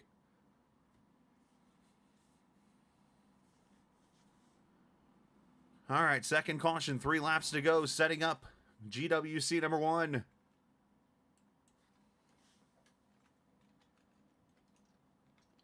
We went all 3 back in Daytona before Weeks went to victory lane. Will we do all 3 again tonight?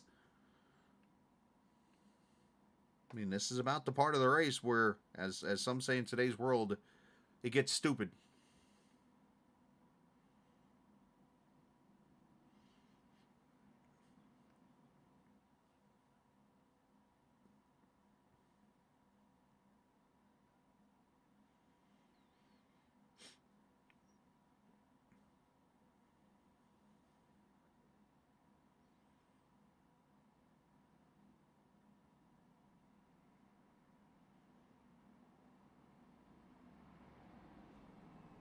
We'll get 1 to go this time by.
Now remember, at this series, it is the Geico restart zone that restarts the races. The leader can go.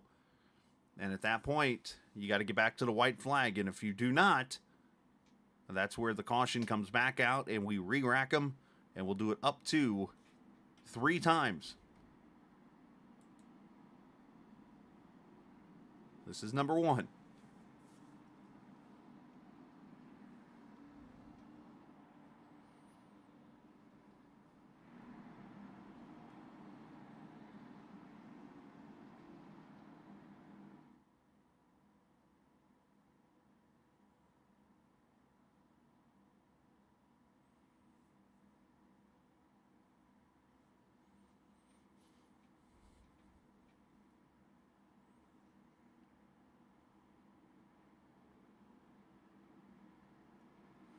Unfortunately, they'll never learn, Casey. Sorry about your luck, bud. Just the way people are sometimes, you know?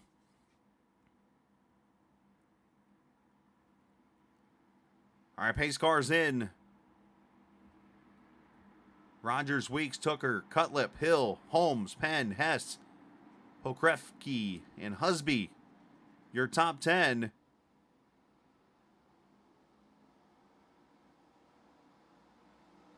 And Rogers jumped the start there, and that's why he fell back.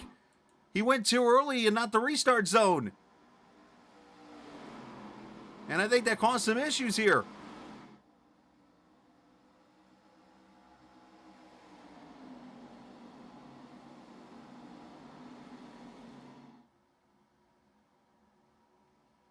That caused this restart to be very stretched out.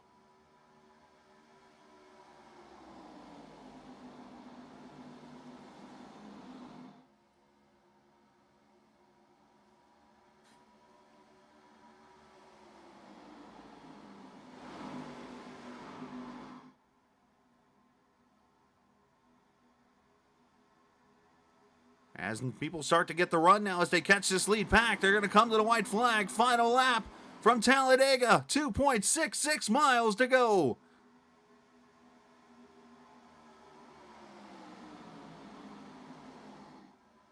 Oh, and around goes the 88 into the wall.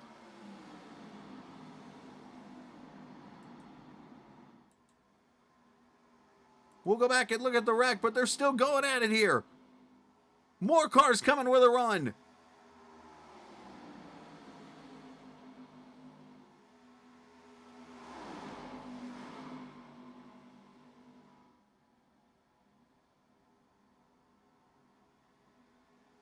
As they come off turn 4.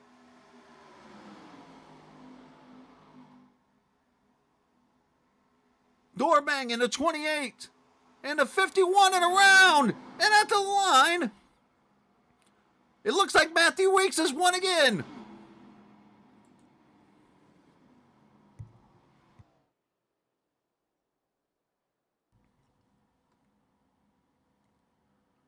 My timing and scoring is showing Matthew Weeks is the winner. And sweeping the super speedway races.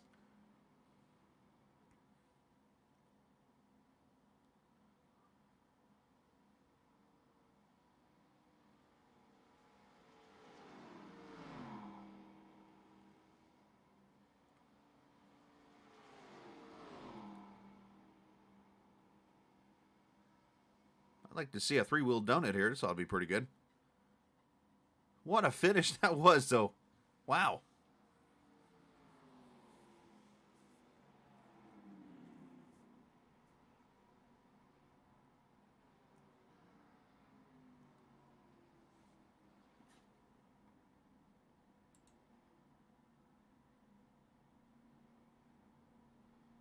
So for Weeks, his third win of the season.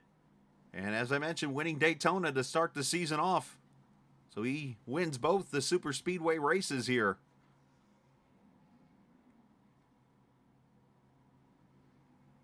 And you know he's going to be pretty excited in that Mountain Dew car.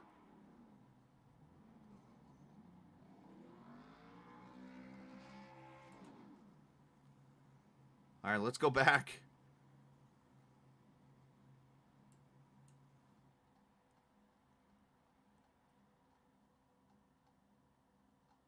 This all started over turn 1 as they took the white flag.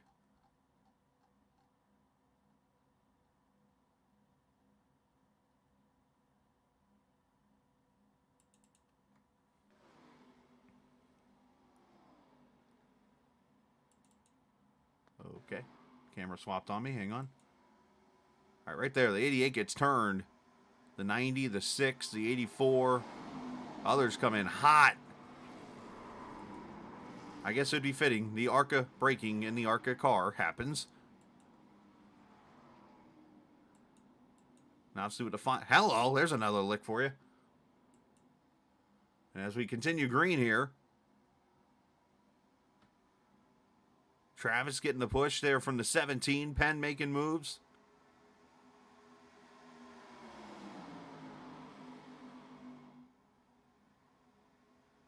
28 makes contact. And pretty much everybody wrecks across the line.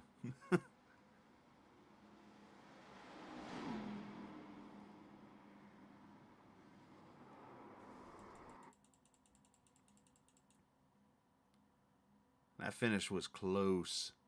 I mean, you saw it there with the camera we were on. I had no clue who had won because I saw obviously the 11 go up to the wall. I saw the 83 in the wall, and I'm like, somebody won this race.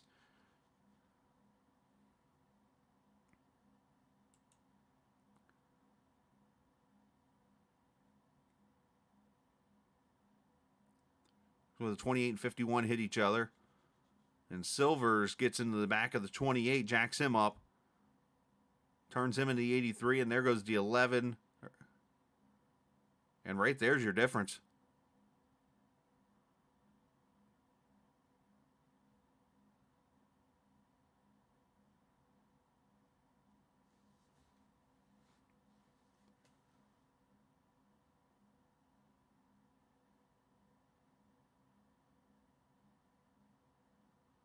Unofficially, as I look at this, I am seeing your top finishers from 1 to 6 less than 1/10 of a second crossing that line. Look right here on the left. 0.04, 0.07, 0.07, 0.1, 1 through 4. Oh, that's crazy. Fishing results here from Talladega and the Alabama 250.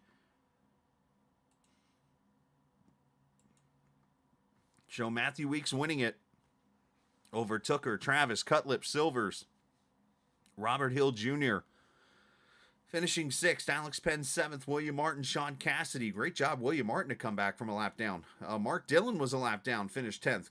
Garrett Hess 11th, Robert Colgan 12th, Kyle Pekrevsky, that's not going to show what kind of run he had tonight. Good job on his part filling in for Wyatt Teller. Husby finishing 14th. Matt Stewart, Alex Carr. Zach Rogers 17th. Trey Holmes finishing in the 18th position. The rest of the field, Darren Staff, Sean Foltz, Austin Bloom, Stephen Thompson, Josh Dillon, Nick Terrell, Tyler Burden, Greg Carr, Craig Martin, Kyle Hall finishing in the 28th position. 29th going to Cody McCorkle. 30th, Justin Veranda Morel, Casey Carrington, Justin Ray, Larry Knoll, Gareth McAllister, David Fite, and Finley Fitzsimmons. Unfortunately, finishing last, and I take full responsibility for it when it's all over with. So, all right, let's talk to drivers here.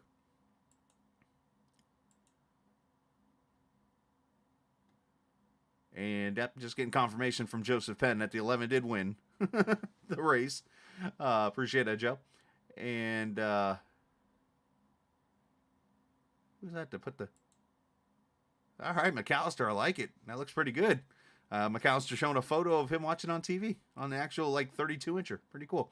All right, let's talk to the drivers who are in the waiting room. A lot of them waiting on to talk. And let's start with Chris Travis here, the 51 car that finishes here in the 3rd position tonight. I would say you finished straight up 3rd, but I don't think there was a straight car in the final lap at all when it was all said and done. But still a great effort tonight, you and the 51 tonight, to get a top 3 finish. I know you kind of hung out a little bit, so to say, towards the back, had some things happen, and found yourself up front here at the end of this race, and a 3rd place finish for you. Yeah, thank you. That was a very chaotic last lap. Coming into that last caution, I didn't think I was going to get up there. I would think I was 16th place, and the seas parted, and I got up there. We'll talk about the racing, because obviously between lap, 20 or so, if I remember correctly, might have been a little earlier, all the way to 5 laps to go, there was no cautions. We had straight up racing. We had multiple green flag pit stops. We had pack racing. We had 2-3 wide racing the whole entire time. How did it feel out there? Was it wild? Was it a calming 3 wide? Was it chaos? What'd you feel out there?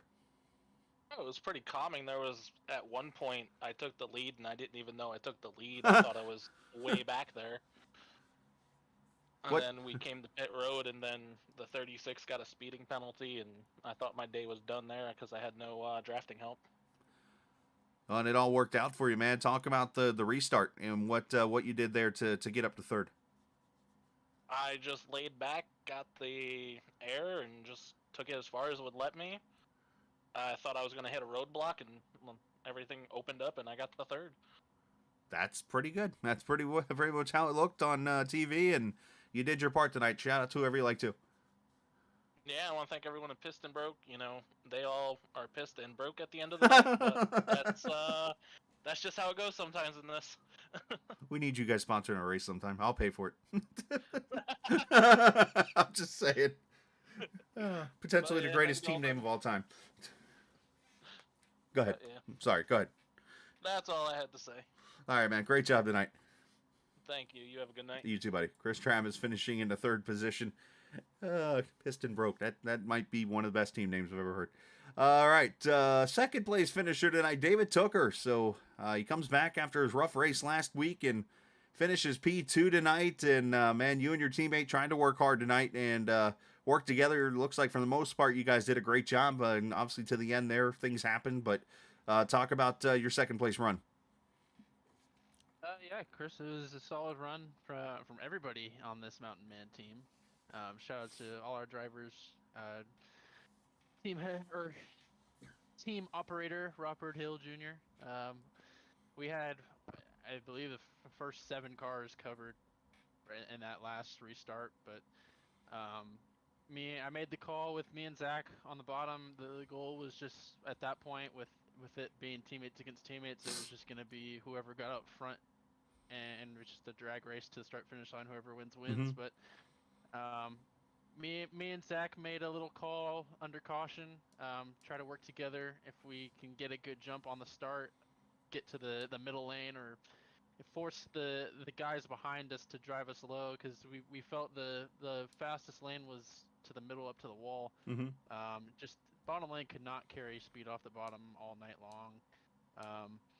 It was a good race, though. I mean, we didn't have a great qualifying effort. Started mid-pack, but I've tried multiple strategies in these things. I've tried sitting in the back. I've tried sitting up front. I mean, you either wreck or you don't. And I just happened to find myself up front for most of that race and kept myself out of trouble. Really great racing throughout the pack. Really, really fun racing. 3 wide everywhere, which, depending on the group of guys, it can either work or we'll have a caution every lap. But, you know, these guys, everybody here in All American ARCA proved what kind of driver they can be, especially at 190, 200 miles an hour, fenders away from each other. Like, that's not in any way easy to do. So shout out to all of our American ARCA drivers, but really happy with grabbing second. Let me ask this: how much I brought this up, and I don't know if it's really much of a factor, but I think it had to play some role. The new rule about the 2 cause cautions and you're out rule. Do you think that came to mind at all during this race as people were out there driving?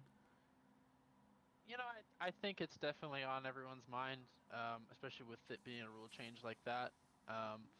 We've had some pretty rough races in the past, which have led us to this rule, but plate tracks, you know, it's just oftentimes it can just be a bump draft gone wrong, or there actually is someone at fault. I mean, for most of our incidents on plate tracks, it's usually a bump in the left rear or the right rear, depending on where you're at on the track, and that usually is what causes it. But you know, I think with this new rule moving forward, it worked tonight, but I do hope, I have my expectations high that it's going to work everywhere else.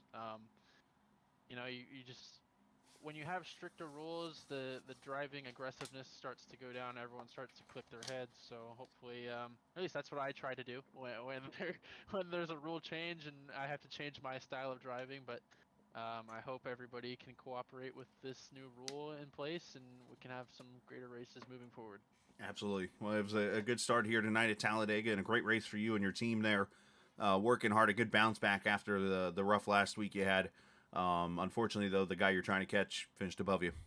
But nonetheless, great racing. Shout out to whoever you like to, bud. Yeah, I want to give a huge shout out to everybody at All American ARCA. Casey Carrington running the whole organization, this whole community. He's done a great job as the leader. You know, I can't imagine being in his position having to make these rule changes or these calls, because when you're in that position, everyone's gonna love you or everyone's gonna hate you. No matter, there's no way you're gonna be able to settle both sides of the argument. So he's doing a really good job trying to keep us all together as a group and work together to try to get these races turning out a little better like this one did. Um, like I said, Casey Carrington, all of our admin, everybody at Mountain Man Motorsports. We put on a show tonight. It seems like had all 7 cars in the top 7. So I mean, we can't ask for much better than that. Just some couple mistakes towards the end. I know Justin got caught up in that incident off of turn 2. Just sounded like an unfortunate stack up and just got hit in the rear. And you can't really push in these cars. Trey was running up front with us too. He unfortunately got turned. Zach pulled a rookie mistake. He got himself Yeah. a black flag on the start on the most crucial restart, which I mean I felt like if me and him could have worked together, the finish could have been different or may have been different. Who knows? It's gonna be a what if type of thing. But like I said, that doesn't take away the effort from everybody on the team. Getting 1, 2, 3, 4, and 6. I mean, or 1, 2, 4, and 6. You really can't ask for much better than that. So huge shout out to that team.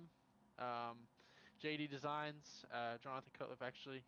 He painted this car for me. He's painted a lot of cars for me, but regardless of that, he's more than that. He's a friend of mine for over 10 years.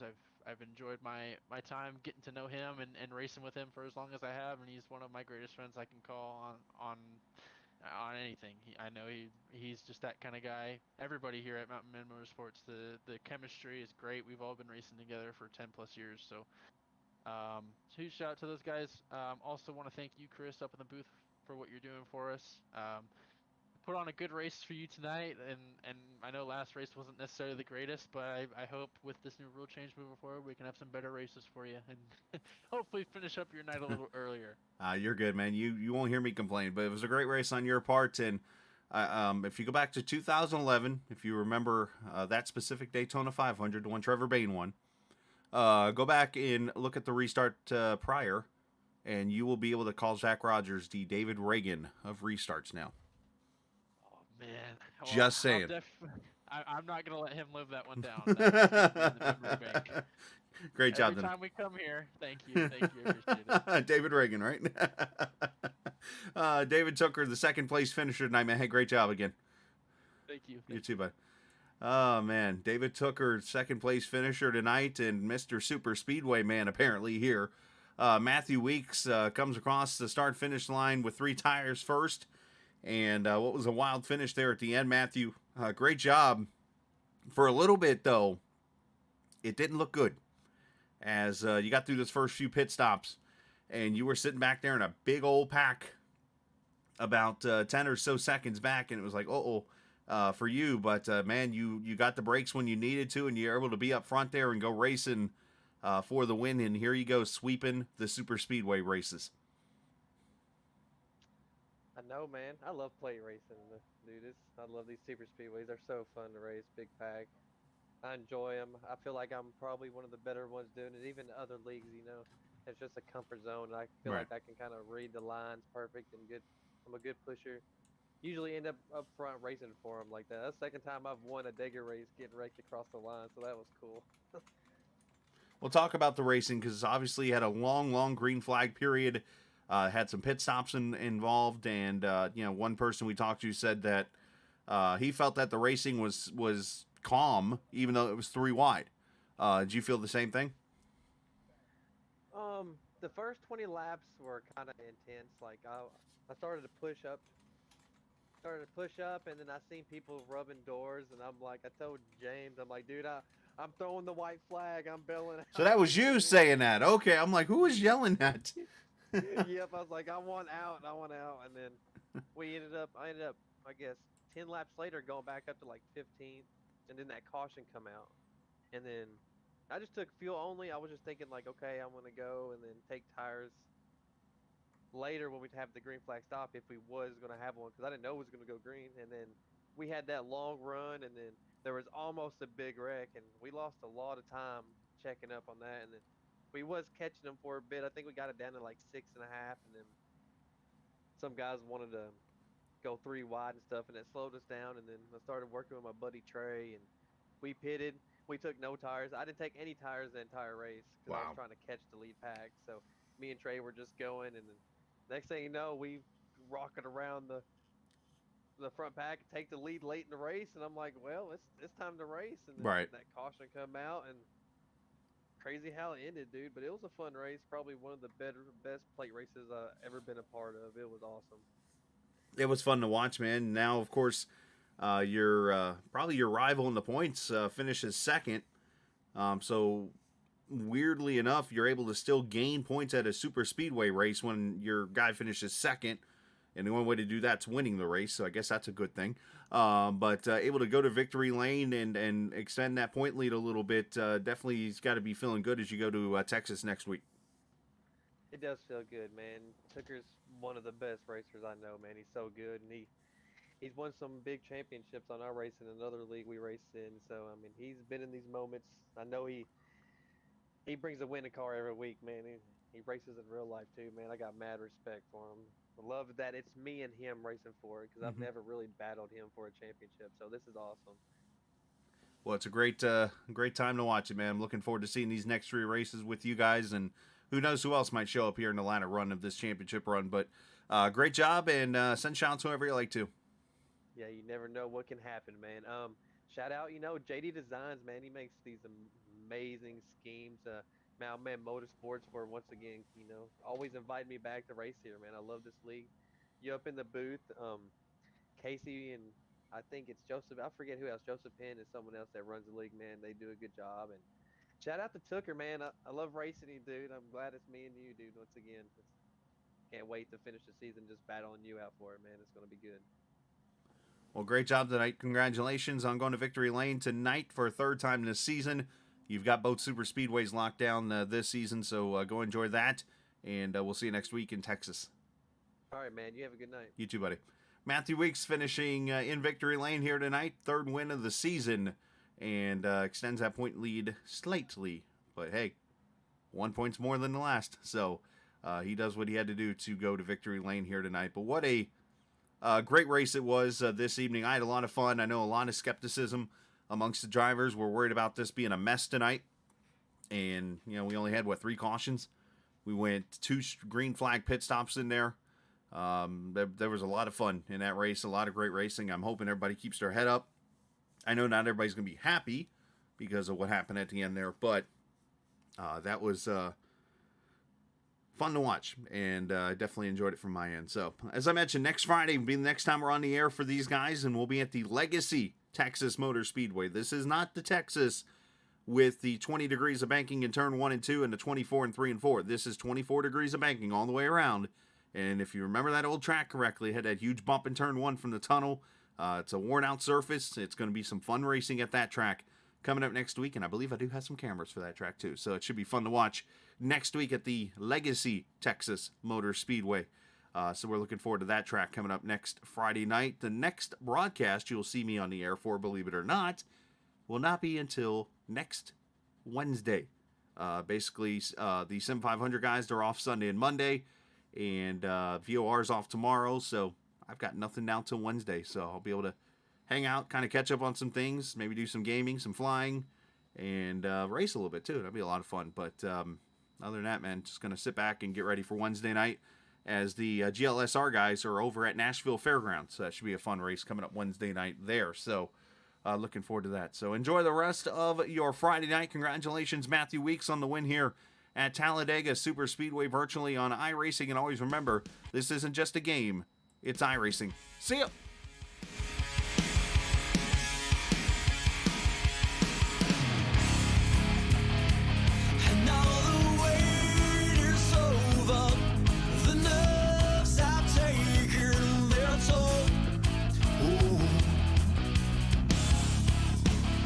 Let go of